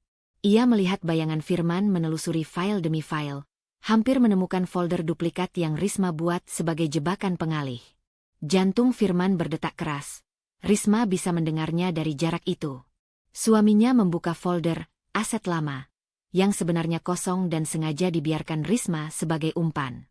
Firman menatap lama, seolah yakin folder itu menyimpan sesuatu penting tapi tidak menemukan apa-apa. Bagus. Jika ia membuka folder yang lain, ia mungkin akan menemukan salinan data asli. Tapi folder itu tersembunyi dengan nama teknis yang membosankan, SYS Temp 041. Dan Firman tidak cukup teliti untuk mencarinya. Risma menahan napas saat Firman mulai mengklik folder-folder lain. Jarinya hampir menyentuh folder yang seharusnya tidak ia buka. Satu scroll lagi dan ia bisa menemukan semuanya. Risma mengetuk pintu pelan. Firman tersentak kaget, menutup laptop cepat-cepat. Kamu ngapain? Aku cuma mau nanya kamu mau kopi atau teh. Risma mengangkat cangkir kosong. Kelihatannya kamu tegang. Firman menatapnya curiga. Kamu sengaja ya ganggu aku? Kenapa aku harus ganggu? Risma mengangkat alis, ekspresi yang cukup membuat Firman merasa bersalah. Kamu sendiri yang bilang lagi stres. Firman mengusap wajahnya. Maaf. Aku cuma bingung. Kopi, ulang Risma. Firman mengangguk. Saat kopi disajikan, Risma memperhatikan Firman dari seberang meja. Tatapan suaminya masih waspada, tapi kini bercampur lelah. Dan lelah adalah pintu masuk terbaik untuk manipulasi halus. Kamu harus istirahat, kata Risma lembut. Kalau kamu terus paksa diri, kamu malah nggak fokus. Kesalahan kecil bisa kejadian. Firman menatap kopi itu. Aku takut ada orang sengaja manfaatin aku. Risma mencondongkan badan. Kalau kamu sudah curiga begitu, kamu harus pastikan semua akses digitalmu aman. Ganti sandi. Periksa perangkat. Kamu pikir ponsel aku juga? Siapapun bisa pegang ponselmu kalau kamu lengah. Potong Risma ringan. Termasuk Cindy. Firman langsung terdiam. Risma tidak perlu menambahkan apa-apa lagi. Dugaan itu akan tumbuh sendiri di kepala Firman. Sore hari, Risma mengambil langkah antisipatif. Saat Firman mandi, ia masuk ke ruang kerja dan memeriksa ulang folder salinan data. Ia memindahkannya ke drive eksternal yang ia simpan dalam tempat buku tua di rak. Aman, tak mencolok. Ia juga menghapus jejak aktivitas kecil yang ia lakukan di laptop Firman beberapa hari terakhir. Delete, clear logs, restore timestamps. Langkah-langkah kecil yang membuat dirinya tetap tak tersentuh. Ketika Firman keluar dari kamar mandi, wajahnya lebih gelap dari pagi tadi. Aku baru dari bank, katanya pendek. Oh. Risma pura-pura terkejut. Apa kata mereka? Mereka bilang transaksinya dilakukan dari perangkat rumah. Firman menatapnya tajam. Dari laptop. Risma menahan senyum dalam hati. Laptop kamu atau laptop aku? Tanya Risma pelan. Firman terdiam. Itu pertanyaan sederhana yang mengubah arah kecurigaan. Risma mendekat, menatapnya dengan ketulusan yang ia bangun dengan sangat sabar. Kamu yakin kamu nggak pernah lupa melakukan transaksi? Atau, Risma mengangkat dagu tipis. Ada orang lain yang punya akses ke perangkat kamu. Firman terdiam. Rahangnya mengeras. Ia memikirkan Cindy. Dan itu cukup. Sementara Firman sibuk menelan benih kecurigaan, Risma berjalan kembali ke ruang kerja dalam diam, mengambil drive eksternal yang berisi bukti-bukti. Ia menggeser buku di rak, memasukkan drive itu dengan hati-hati, lalu menutupnya kembali. Ia bergerak dengan ketenangan total. Firman sedang panik. Dan Risma sedang semakin tak terlihat dalam badai pikiran suaminya. Risma tidak pernah menyangka bahwa langkah kecilnya mengikuti jejak digital Firman akan membawanya ke sebuah jurang baru, lebih gelap dari dugaan awalnya. Ia hanya ingin memahami sumber kepanikan Firman belakangan ini. Gelisah, cepat marah, dan sering mengurung diri. Namun, ketika ia mendapati ponsel Firman tergeletak begitu saja di meja kerja, layar masih menyala. Itu seperti undangan yang terlalu sulit untuk diabaikan. Ia melirik ke arah kamar mandi. Air masih mengalir. Waktu terbatas. Risma menarik napas, kemudian menyentuh layar. Sebuah notifikasi dari aplikasi pesan terenkripsi muncul. Nama pengirimnya, G. Hanya satu huruf, dingin, tanpa avatar. Risma membuka percakapan itu. Dan saat itulah dunia kecil yang selama ini ia anggap ia pahami. Retak. G. Kau terlambat lagi. Orang-orangku tidak suka menunggu. Firman, aku sudah bilang aku butuh waktu. Aku sedang mencari dana tambahan. G. 3 hari. Kalau tidak, jangan salahkan siapapun. Jemari Risma membeku. Firman berutang. Kepada seseorang yang punya, orang-orangku? Ini bukan pinjaman online biasa. Ini tingkat yang berbeda. Gelap, terstruktur, berbahaya. Risma menggulir lebih jauh. Pesan-pesan sebelumnya terasa seperti potongan puzzle yang semakin membentuk gambar utuh. Firman meminjam dana besar, lebih besar dari apapun yang pernah ia bayangkan. Ada foto bukti transfer, catatan angka, ratusan juta yang tidak pernah masuk ke rekening rumah tangga. Ada juga voice note singkat dari Firman, suaranya tertekan. Tolong beri aku waktu. Aku janji. Aku hanya perlu menyelesaikan masalah di rumah dulu. Masalah di rumah? Risma mengetatkan rahangnya. Apa Firman menyalahkannya atas utang ini juga?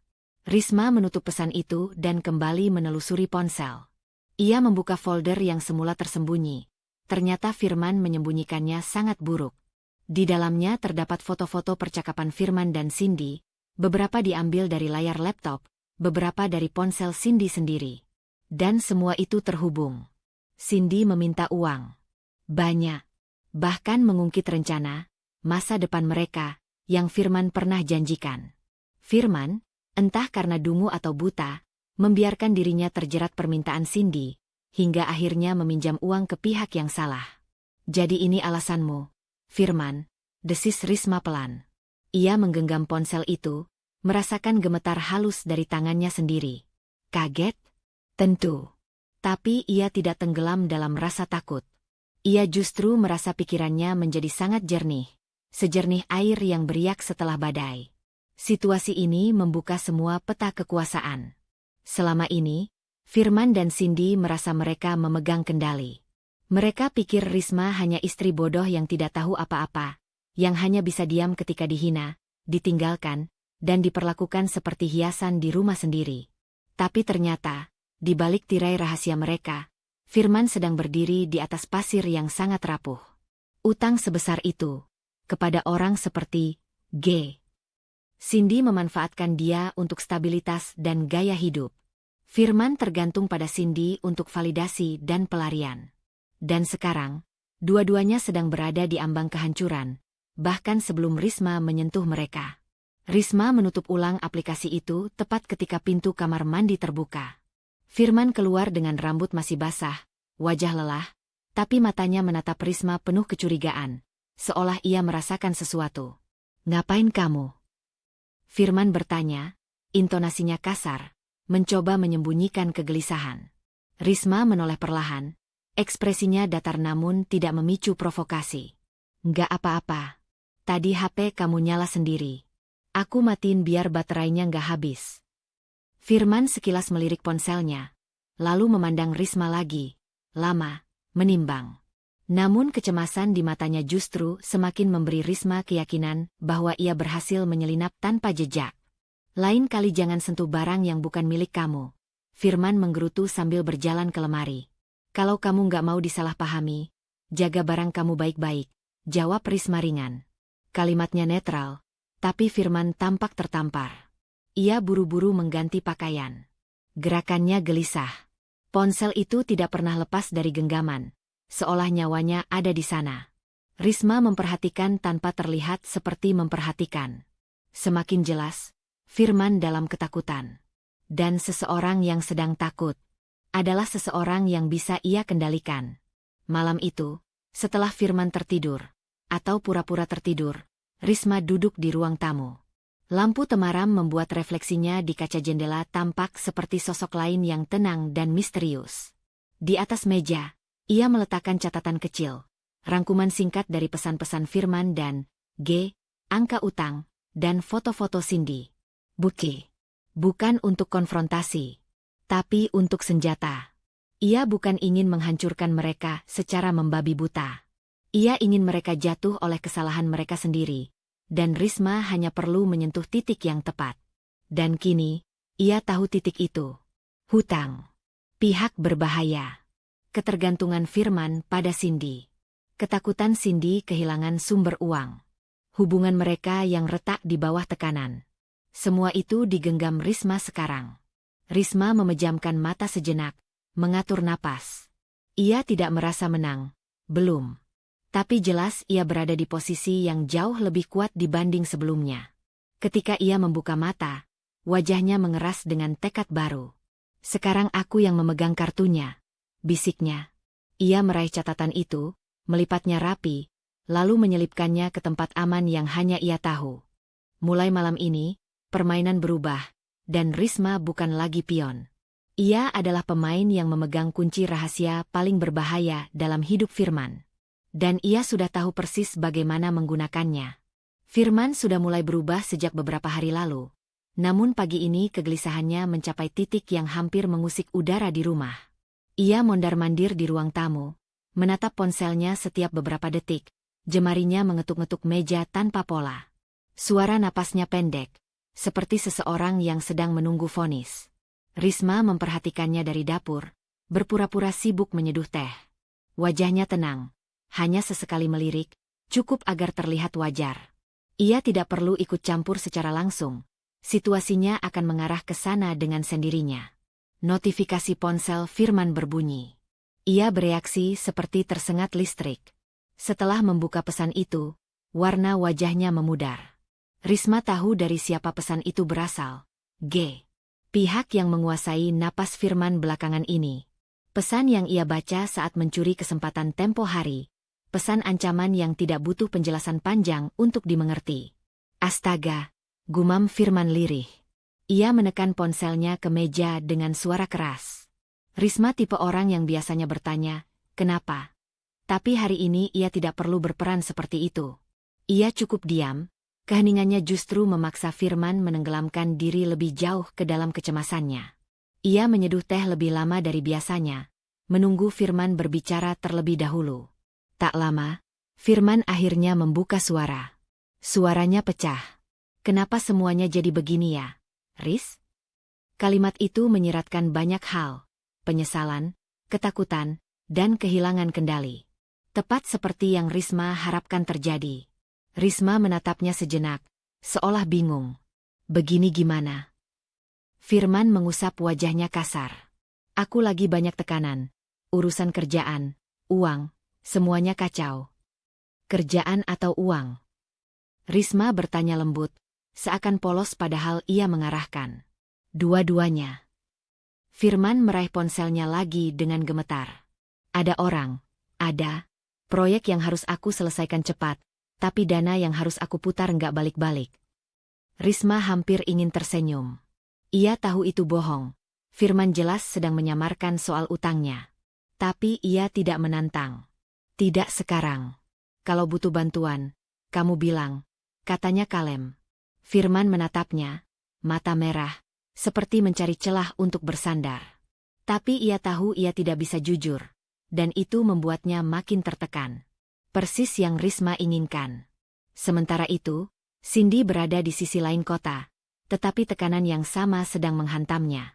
Sejak hubungan mereka terguncang oleh manipulasi kecil Risma, pesan ambigu, transaksi yang hilang, catatan yang seolah berubah, Cindy menjadi lebih mudah meledak. Pagi itu, ia mengirim pesan panjang ke Firman. "Kenapa saldo aku tiba-tiba berkurang? Kamu bilang kamu transfer. Kamu jangan main-main, men. Aku butuh uang itu hari ini." Firman membaca pesan itu tepat ketika ia mencoba menenangkan diri. Rahangnya langsung mengeras. Risma memperhatikan dari kejauhan. Ia melihat perubahan kecil itu, wajah Firman yang menegang, otot leher yang tertarik, gestur frustrasi ketika ia melempar ponsel ke sofa. "Ada masalah lagi?" Risma bertanya pelan, tetap memancing. Firman tidak menjawab. Ia mengambil jaketnya dan berjalan ke pintu. "Aku keluar dulu." "Tapi kamu belum." "Aku keluar dulu," serunya, menutup pintu dengan keras. Risma tidak tersinggung. Ia justru tahu, Firman akan pergi ke Cindy. Dan mereka akan bertengkar. Parah. Karena semua bahan bakarnya sudah ia siapkan. Di mobil, Firman menerima panggilan Cindy. "Apa?" Firman hampir berteriak begitu suara Cindy menyembur keluar. "Kenapa uangnya belum masuk? Kamu bilang semalam." Suara Cindy gemetar, antara marah dan takut. "Udah aku transfer. Gimana sih kamu?" "Bohong. Aku cek barusan. Nggak ada. Kamu sengaja ya? Kamu pikir aku mau nunggu sampai aku jadi malu?" Firman menekan setir. "Aku bilang udah. Mungkin sistemnya." "Jangan salahin sistem. Kamu selalu cari alasan." Cindy membalas cepat. Panik, nada suaranya menusuk. "Men, aku butuh uang itu. Kamu janji. Kamu pikir hubungan kita kuat cuma pakai janji?" Hening sejenak. Firman terdiam, matanya berkedut. Risma bisa membayangkan adegan itu. Cindy meledak, Firman mempertahankan kebohongannya. Keduanya terjebak dalam tekanan yang sama tapi saling menyalahkan. Dan setiap detik, retakan itu membesar. Sore hari, Firman kembali ke rumah. Langkahnya berat, wajahnya hancur. Risma duduk di sofa sambil membaca buku, terlihat sepenuhnya tenang. "Kamu kelihatan capek," ujar Risma ringan. Firman tidak menjawab. Ia duduk, menunduk, dan memijat pelipisnya. Aku nggak ngerti kenapa semuanya jadi serumit ini." Risma tetap memainkannya halus. "Mungkin karena kamu terlalu banyak nyimpen sendiri." Firman menggertakkan gigi. "Ada hal-hal yang kamu nggak akan ngerti. Kalau kamu nggak cerita, ya aku memang nggak akan ngerti." Firman menatapnya lama. Ada ketakutan di sana, tapi juga ketidakmampuan untuk mengakui. Ia terbelah antara ingin jujur dan ingin tetap mempertahankan rahasianya. Disinilah Risma mendorongnya ke tepi. "Kalau kamu butuh bantuan, aku bisa cek keuangan rumah. Mungkin ada dana yang bisa dipindahkan. Atau..." "Enggak." Firman memotong cepat, keras, panik. "Jangan utak-atik apapun." Jawaban itu seperti memastikan kebohongannya. Semakin ia melarang, semakin jelas ia menyembunyikan sesuatu. Risma menutup bukunya perlahan, seolah mencerna. "Baik, kalau itu yang kamu mau." Ia bangkit dan meninggalkan Firman sendirian. Di balik tembok kamarnya, Risma tersenyum tipis. Tekanan semakin kuat. Uang Cindy berkurang, berkat manipulasi kecilnya. Firman terdesak oleh ancaman G, dan keduanya saling menyalahkan saat ketegangan mencapai puncak.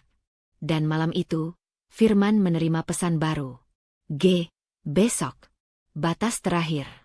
Kalau tidak, aku datang sendiri." Firman pucat, hampir tak bisa bernapas. Krisis keuangan itu tidak lagi menjulang di kejauhan. Sekarang ia berdiri tepat di depan pintu, mengetuk dengan ancaman. Sementara Risma, di balik pintu kamar, mengetahui satu hal pasti. Pertahanan Firman dan Cindy sudah retak begitu parah. Satu dorongan kecil lagi, dan semuanya akan runtuh. Rumah itu dulu pernah menjadi tempat Firman mencari ketenangan. setidaknya sebelum semua rahasianya mulai terungkap sedikit demi sedikit, sebelum tekanan dari hutang dan Cindy membuatnya kehilangan arah. Kini, setiap sudutnya terasa seperti dinding yang mendekat, memaksa napasnya pendek. Ia pulang dalam keadaan kusut, mata merah, jaket setengah terlepas. Risma menyadari bahwa hari ini batas Firman sudah hampir habis. Ketika Risma meletakkan gelas air di meja makan, Firman masuk sambil membanting kunci ke permukaan meja. Suaranya memecah keheningan. "Kamu pakai uang itu, ya?" tuduhnya tanpa pembuka. Nada suaranya tidak keras, tapi tajam, menusuk, ditumpuk oleh kecemasan yang ia bawa dari luar. Risma menatapnya sebentar, tidak terkejut. Tekanan ini sudah ia prediksi setelah melihat cara Firman hampir terpojok dengan hutangnya. "Aku nggak ngerti maksud kamu," jawab Risma tenang. Firman mendekat. Jaraknya hanya beberapa langkah. "Jangan pura-pura. Ada dana yang hilang. Kamu ambil." "Kenapa aku harus ambil?" Risma mengangkat alis. Nada suaranya tetap datar. "Aku pegang keuangan rumah." "Iya. Tapi kamu bilang sendiri, aku nggak boleh sentuh akun pribadi kamu." "Jangan muter-muter, Riz." Firman menghentakkan tangannya ke meja, membuat gelas berguncang. Ada sesuatu di dalam dirinya yang seperti sedang mencari tempat untuk meledak, dan Risma adalah sasaran paling aman yang bisa ia pilih. "Kalau kamu kehilangan uang," lanjut Risma lembut, "mungkin kamu harus tanya orang yang memang kamu beri akses." Firman membeku sejenak. Nama itu tidak disebut, tapi bayangannya sudah jelas. Cindy. Risma tahu itu menusuk tepat di titik yang paling rapuh. Firman mengambil napas kasar. "Jangan ikut campur urusan aku. Aku cuma jawab pertanyaan kamu." Risma tetap tidak terpancing. "Kamu pulang, marah-marah, nuduh aku, tanpa bukti. Aku cuma minta kamu tenang." "Tenang? Kamu nyuruh aku tenang?" Firman tertawa pendek, tawa pahit yang terdengar seperti teriakan yang ditahan. "Kamu nggak ngerti apa yang aku hadapi." "Karena kamu tidak mau cerita," jawab Risma. Firman mengusap rambutnya. Frustasi. "Kalau aku cerita pun kamu nggak bakal ngerti." "Coba saja." Caranya menantang tidak dengan agresi, tetapi ketenangan. Dan itu yang membuat Firman semakin marah, karena ia terlihat tidak punya kendali atas dirinya sendiri, sementara Risma berdiri tanpa bergeser. "Sudah cukup," gumam Firman akhirnya. "Sudah cukup semua ini. Kamu bikin semuanya makin ruwet." Risma menatapnya lama, mata hitamnya tidak berkedip. "Aku yang bikin ruwet." Firman membuka mulutnya untuk membalas, tetapi terhenti. Ada sesuatu di wajah Risma yang membuat kata-katanya mengecewakan dirinya sendiri. Bukan kemarahan, bukan kesedihan. Hanya raut seseorang yang tidak lagi terpengaruh oleh ledakan emosional pasangan yang seharusnya ia percayai. "Kamu berubah, Riz," ujar Firman lebih pelan, tapi nadanya tetap tuduhan. "Kamu makin dingin. Aku nggak tahu apa yang kamu sembunyikan." Risma menghela napas kecil. "Kamu sibuk dengan urusan kamu sendiri. Mungkin kamu yang berubah. Jangan balikan ke aku." Risma berjalan ke arah wastafel, mengambil gelasnya, tidak menunjukkan secuil pun ketakutan. "Firman, aku bukan musuh kamu. Tapi kalau kamu mau marah, marahlah ke orang yang bikin hidup kamu berantakan. Jangan ke orang yang cuma ada di rumah." Firman memukul meja sekali lagi. "Jangan ngomong seolah kamu ngerti." Risma menoleh. "Aku paham cukup banyak." Itu benar, dan Firman mengetahuinya. Ketakutan melintas sekejap di matanya, cepat namun jelas. Risma melihatnya. Ia tahu Firman takut dua hal sekaligus, kehilangan uangnya, dan kemungkinan bahwa Risma tahu lebih dari yang ia akui. Firman berjalan hilir mudik seperti binatang yang terjebak. "Aku capek," katanya lirih namun penuh kemarahan. "Capek sama semuanya. Termasuk kamu." "Kalau kamu capek," Risma menaruh gelas, "aku sarankan kamu tidur." "Tidur?" Firman menyeringai, putus asa. "Aku bisa dibunuh kalau aku tidur." Kata itu meluncur begitu saja. Sebuah slip, pengakuan tanpa sengaja. Risma menahan senyum. "Akhirnya, siapa yang mau bunuh kamu?" tanyanya lembut, pura-pura awam. Firman sadar ia kebablasan. Enggak ada. Kamu jangan tanya. Risma mengangguk. Baik. Sikapnya yang tenang justru mengguncang Firman lebih dalam. Ia merasa dikuliti tanpa disentuh. Didudukan pada bangku pengakuan tanpa diminta. Aku keluar, gumam Firman akhirnya. Aku nggak bisa di sini. Silakan. Firman tidak mendapatkan reaksi yang ia harapkan. Tidak ada tangisan, tidak ada protes, tidak ada permintaan agar ia tinggal. Itu membuatnya semakin hilang arah. Ia mengambil kunci dan pergi, membanting pintu, meninggalkan keheningan yang justru terasa seperti kemenangan bagi Risma. Saat suara mobil menjauh, Risma tenang-tenang saja berjalan ke meja makan. Ia mengambil kunci cadangan dari laci, memeriksa ulang dokumen kuasa yang sudah ditandatangani Firman sebelumnya, dan membuka laptopnya. Wajahnya datar, tapi matanya menyala dengan keyakinan yang tidak ia sembunyikan lagi. Pertengkaran barusan bukan kegagalan. Itu adalah tanda bahwa Firman berada tepat di titik terlemahnya. Rumah sudah mulai pecah. Fondasi emosionalnya runtuh. Hubungannya dengan Cindy retak. Keuangannya porak-poranda. Dan rasa curiganya melompat-lompat ke arah yang salah. Risma memegang dokumen itu erat, lalu meletakkannya kembali ke tempat aman. Senyumnya muncul perlahan. Segala yang ia bangun, kecurigaan, tekanan, celah-celah yang sengaja ia buat, semuanya mulai membuahkan hasil. Dalam batin, ia hanya mengatakan satu hal.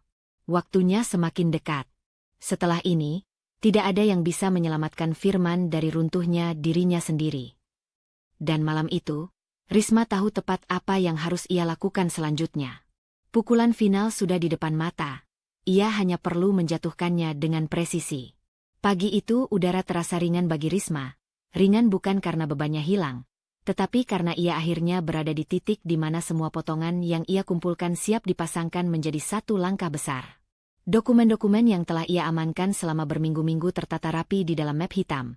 Kuasa aset, bukti transfer ke Cindy, laporan hutang, hingga rekaman percakapan yang Firman sendiri tidak sadar pernah ia biarkan terekam lewat pesan suara yang tak sengaja terkirim. Ia menyalakan komputer di ruang kerja kecilnya, memeriksa ulang surat kuasa yang ditandatangani Firman beberapa waktu lalu, dokumen yang menjadi kunci memindahkan sebagian besar aset atas nama keluarga ke tangannya. Semua legal, bersih, dan yang terpenting, Firman menandatanganinya tanpa membaca. Percaya bahwa itu hanya berkas administrasi rumah seperti yang ia katakan. Risma mengecek jam tangan. Sudah waktunya. Ia menghubungi notaris yang sejak kemarin siap mengesahkan proses pemindahan aset. Notaris itu tidak muncul sebagai tokoh di ceritanya. Risma hanya perlu menandatangani beberapa formulir yang sebelumnya telah disiapkan sesuai kuasa Firman. Ia datang, menyelesaikan semua administrasi resmi dalam waktu singkat, lalu pulang dengan koper kecil berisi salinan legal.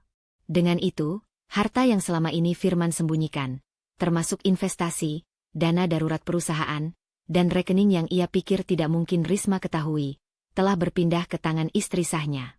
Bagian pertama dari rencana sudah selesai.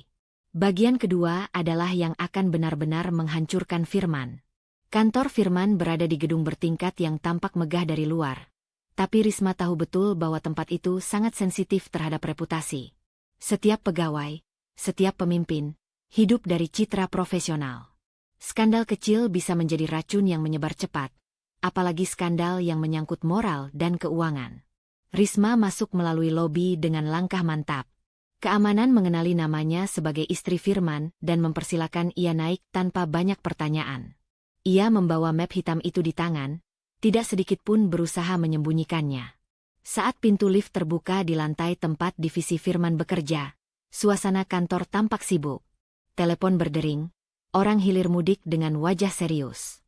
Tetapi saat Risma melangkah masuk, beberapa pasangan mata mengikutinya, bingung melihat istri Firman datang tanpa pemberitahuan.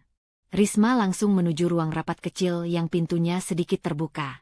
Ia tahu hari ini ada meeting penting, rapat komite promosi. Firman dijadwalkan mempresentasikan laporan akhir yang menentukan apakah ia layak naik jabatan. Ia mengetuk pintu sekali, lalu mendorongnya. Semua kepala menoleh, termasuk Firman, yang langsung pucat. Risma? Kamu ngapain di sini? Suaranya naik setengah oktav. Panik. Risma tersenyum kecil. Maaf mengganggu. Aku cuma perlu menyerahkan sesuatu. Manajer senior yang duduk di ujung meja bertanya dengan sopan. Ada keperluan tertentu, Bu Risma? Ya, jawab Risma sambil meletakkan map hitam itu di tengah meja. Ini menyangkut integritas suami saya dan integritas perusahaan. Firman langsung berdiri, nyaris menabrak kursinya. Risma, jangan. Duduk. Suara Risma tidak keras, namun cukup menciptakan ruang bagi semua orang untuk merasakan tekanan yang tiba-tiba memenuhi ruangan. Firman membeku. Dengan gerakan tenang, Risma membuka map itu. Di dalamnya ada printout transfer pribadi Firman ke rekening Cindy, termasuk transfer besar yang diambil dari dana perusahaan. Ada juga salinan email bermuatan pribadi yang ia sempat lihat lewat laptop Firman, menunjukkan hubungan gelap mereka. Semua ditata berurutan, tajam, jelas, dan tak terbantahkan. Ini, Risma menunjukkan berkas pertama, bukti aliran dana dari akun Firman ke seorang wanita bernama Cindy. Dana ini tidak tercatat dalam laporan keuangan internal perusahaan. Para petinggi komite saling menatap serius. Firman meraih tangan Risma, mencoba menutup berkas. Berhenti. Kamu gila? Kamu mau apa? Menyerahkan kebenaran, jawab Risma datar, menarik tangannya tanpa ragu. Risma lalu memperlihatkan foto-foto jadwal pemeriksaan kehamilan Cindy yang Firman bayarkan. Ia tidak perlu menjelaskan lebih banyak. Semua orang dewasa di ruangan itu bisa menyimpulkan sendiri. Manajer senior kembali bersuara, lebih tegang kali ini.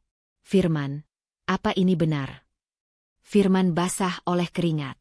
Ini bukan apa yang kalian pikir. Ini, aku hanya. Risma menyela dengan suara lembut, hampir kasihan. Kamu bisa jelaskan. Aku tidak akan intervensi. Tentu saja itu jebakan.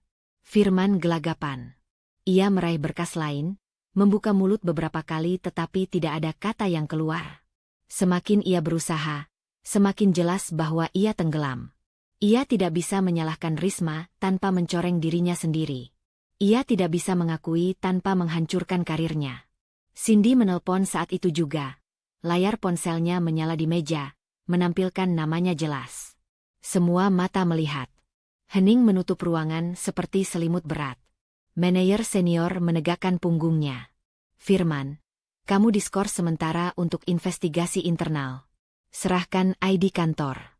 Kita akan meninjau ulang semua laporan keuangan yang kamu tangani. Firman seperti kehilangan tulang. Ia mengambil kartu ID dari saku dan menyerahkannya dengan tangan gemetar. Pak, ini salah paham. Suara Firman pecah. Namun tak ada yang mau mendengarnya. Risma menatap suaminya terakhir kali. Aku harap kamu bisa bertanggung jawab atas semua pilihanmu. Dia tidak berteriak. Tidak menangis. Tidak bersorak. Ia hanya berjalan keluar dengan langkah mantap, meninggalkan Firman yang ambruk di kursinya. Dunianya runtuh, karirnya hancur, reputasinya tak bisa diselamatkan. Dan itu baru permulaan bagi Risma. Firman pulang sore itu dengan langkah yang tidak lagi bisa disebut langkah, lebih seperti seret tubuh seseorang yang baru saja kehilangan pondasi hidupnya. Risma sedang duduk di ruang tamu, menata dokumen tanpa ekspresi khusus. Ia mendengar pintu dibuka kasar, tetapi tidak menoleh. Yang mengisi ruangan bukan suara, melainkan keputusasaan yang mengambang begitu tebal hingga udara terasa berat. Firman berdiri beberapa detik di ambang pintu, mencoba bernapas. Jaketnya terlipat tidak rapi, dasinya hilang entah di mana. Wajahnya pucat, dan matanya kosong. Bukan kosong karena marah, tetapi karena runtuhnya sesuatu yang tidak bisa ia bangun kembali. Risma. Suaranya pecah. Mereka pecat aku. Risma tidak bereaksi berlebihan. Ia hanya mengangkat wajah perlahan. Aku sudah menduga. Firman menutup pintu dan merosot ke lantai, punggungnya bersandar pada dinding. Untuk pertama kalinya, ia terlihat seperti seseorang yang tidak tahu harus mulai dari mana untuk mengumpulkan pecahan dirinya sendiri. Mereka bilang aku menyelewengkan dana. Firman memegangi kepala. Padahal aku cuma butuh uang itu. Cindy butuh. Dia bilang dia nggak punya siapa-siapa. Kamu percaya begitu saja? Tanya Risma tenang.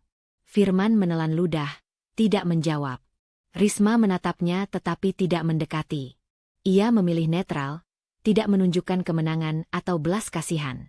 Bukan karena ia tidak merasa apa-apa, tetapi karena ia ingin menyaksikan Firman menghadapi kenyataannya tanpa topeng apapun. Apa Cindy tahu kamu dipecat? Tanyanya.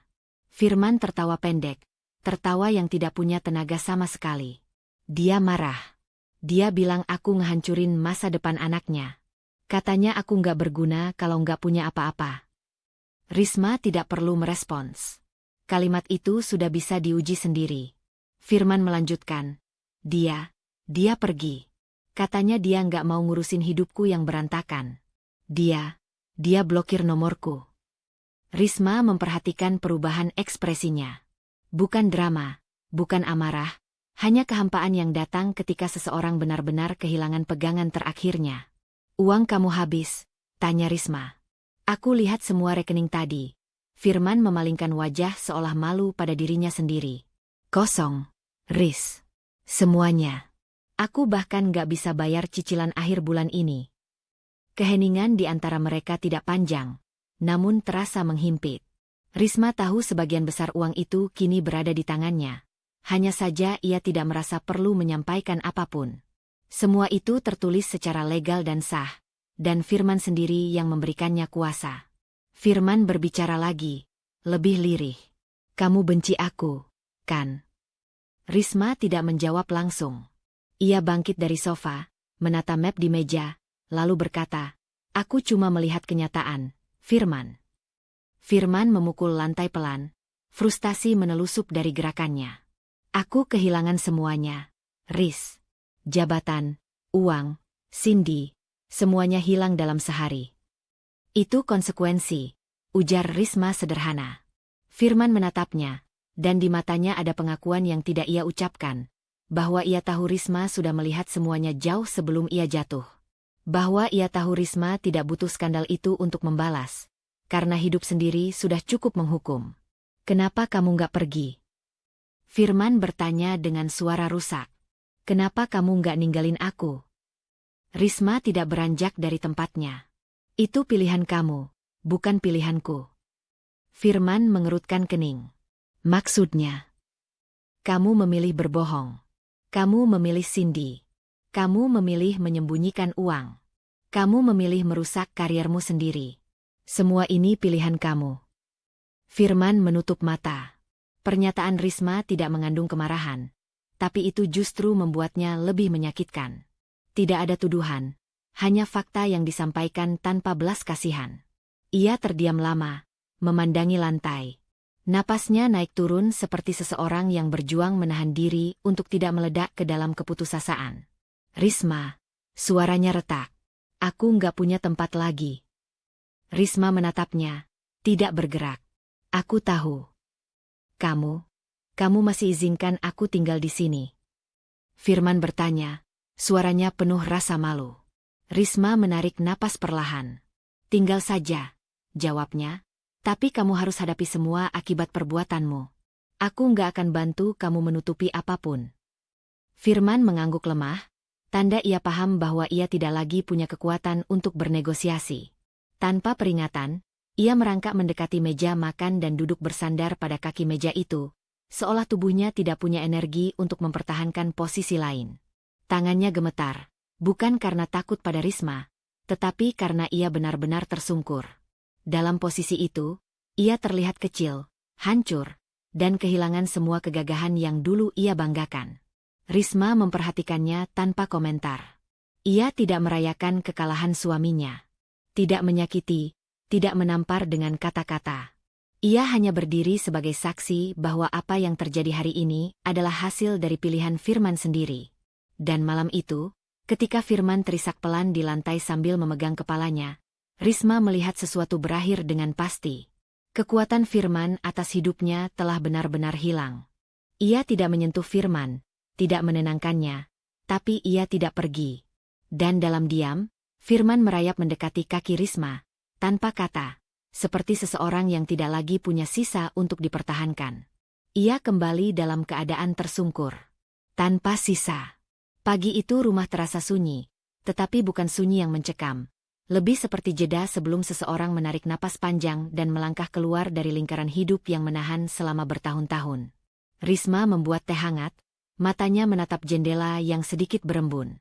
Ia tidak memikirkan apapun secara spesifik, hanya merasakan tubuhnya ringan untuk pertama kalinya. Firman keluar dari kamar tamu dengan langkah pelan. Rambutnya kusut, wajahnya sembab. Ia berhenti di ujung meja makan, tidak berani duduk sebelum Risma mengizinkan. Ada ketakutan samar di tatapannya, campuran antara penyesalan dan kesadaran bahwa hidup tidak lagi berada dalam genggamannya. Risma, ia menelan ludah, seperti seseorang yang harus mengucapkan sesuatu yang hampir tidak sanggup ia akui. Aku mau minta maaf. Risma tidak langsung menanggapi. Ia meletakkan cangkir, membiarkan uapnya melayang sebentar sebelum berkata, "Untuk apa kamu minta maaf?" Firman terdiam. Ia seperti mencari titik mula dari rangkaian kesalahan yang terlalu panjang. Untuk semuanya, jawabnya akhirnya. Untuk kebohongan. Untuk Cindy. Untuk uang yang aku sembunyikan. Untuk ngerusak hidup kita. Risma mengangguk sekali, bukan sebagai pengampunan, tetapi sebagai tanda bahwa ia mendengar. Aku tahu aku nggak pantas dimaafin, lanjut Firman, suaranya pecah. Tapi aku cuma berharap kamu bisa lihat kalau aku benar-benar nyesel. Risma memperhatikan ekspresinya. Tidak ada drama yang berlebihan. Hanya pria yang tidak lagi punya daya menutupi kelemahannya. Firman, ujar Risma pelan namun tegas. Maaf itu penting, tapi itu tidak mengubah apa yang sudah terjadi. Firman memejamkan mata, dan di antara helaan napasnya, ada keikhlasan pahit yang mulai tumbuh. Aku tahu, katanya lirih. Kamu berhak marah. Kamu berhak pergi. Kamu berhak atas semua yang kamu mau. Risma menegakkan punggungnya. Aku bukan marah, katanya jujur. Aku hanya selesai. Perkataan itu membuat Firman membuka mata, seolah baru benar-benar memahami arah pembicaraan ini. Apa maksudmu? Selesai? Suaranya bergetar. Risma berdiri, merapikan cardigan yang sejak tadi ia kenakan. Aku mau cerai. Udara di ruangan itu berubah. Tidak dramatis, hanya berubah, seperti pintu besar yang terbuka setelah lama digembok. Firman terduduk perlahan di kursi. Tidak ada teriakan. Tidak ada permohonan berlebihan. Hanya seorang lelaki yang akhirnya menerima bahwa apapun yang tersisa di antara mereka tidak cukup untuk melanjutkan hidup bersama. Kalau itu yang kamu pilih, Firman mengangguk pelan. Aku nggak bisa larang. Risma menghampiri meja kerja kecil di pojok ruangan. Ia mengambil map berisi berkas-berkas yang sudah ia siapkan beberapa hari terakhir. Tinta tanda tangannya sudah kering, rapi, dan tegas. Ia menyodorkannya ke arah Firman. Ini draft perjanjiannya. Kamu bisa cek dan tanda tangan kapan kamu siap. Firman menerima map itu dengan tangan gemetar. Kamu udah siap sejauh ini? Sudah. Jawabannya sederhana, tapi penuh bobot. Ia sudah memikirkan keuangan, tempat tinggal, dan rencana hidupnya setelah ini. Ia tidak merasa takut. Ada ruang besar di dalam dadanya yang dulu selalu penuh oleh kecemasan dan kompromi. Sekarang ruang itu lapang, seperti halaman kosong yang menunggu ditanami sesuatu yang lebih jujur. Firman bersandar pada kursi. Aku bakal tanda tangan, katanya lemah. Aku nggak mau jadi beban lagi. Risma tidak mengatakan apapun. Ia hanya kembali duduk dan menyeruput teh yang mulai dingin. Ia tidak ingin merayakan keputusan ini, tapi tidak juga bersedih. Ia hanya menerima bahwa hidup memang bergerak. Kamu mau aku pergi hari ini? Tanya Firman. Kamu bisa tinggal sampai urusan administrasi selesai. Jawab Risma tenang. Setelah itu, masing-masing dari kita punya hidup masing-masing. Firman mengangguk, dan untuk beberapa menit tidak ada suara di antara mereka, kecuali bunyi listrik dari kulkas. Akhirnya ia berkata, kamu kelihatan lebih kuat dari terakhir kali aku lihat kamu. Risma mengecup ujung gelasnya sambil tersenyum tipis. Aku nggak kuat, Firman. Aku cuma berani memilih. Ucapan itu membuat Firman menunduk, karena ia tahu keberanian itu bukan miliknya. Siang harinya, setelah Firman mengurung diri di kamar tamu, Risma duduk di teras rumah sambil memandang jalanan kompleks. Matahari cerah, angin membawa bau daun mangga yang gugur. Dunia terlihat biasa saja, tapi bagi Risma semuanya terasa baru. Bukan karena sesuatu berubah, tapi karena ia sendiri berubah. Ia memikirkan perjalanan panjang yang membawanya sampai titik ini. Semua luka, kekhawatiran, dan ketakutan pernah membuatnya ragu untuk pergi. Kini, justru semua itu menjadi alasan paling kuat untuk melangkah. Ia tidak tahu apa yang menunggu di depan. Ia tidak punya janji untuk dirinya sendiri, apalagi untuk orang lain. Ia hanya tahu satu hal. Ia ingin hidup tanpa harus mengurung dirinya dalam hubungan yang tidak lagi memberi ruang untuk tumbuh. Ketika bayangan pepohonan berayun pelan di depan rumah, Risma menarik napas dalam-dalam. Dadanya tidak lagi terasa sesak. Bukan karena Firman meminta maaf. Bukan karena ada yang memvalidasi perjuangannya. Tetapi karena ia akhirnya memilih dirinya sendiri. Hari itu, di antara sunyi yang tidak mengancam, Risma merasakan ketenangan menyelusup ke dalam tubuhnya. Bukan kemenangan, bukan euforia, hanya kelegaan yang jujur.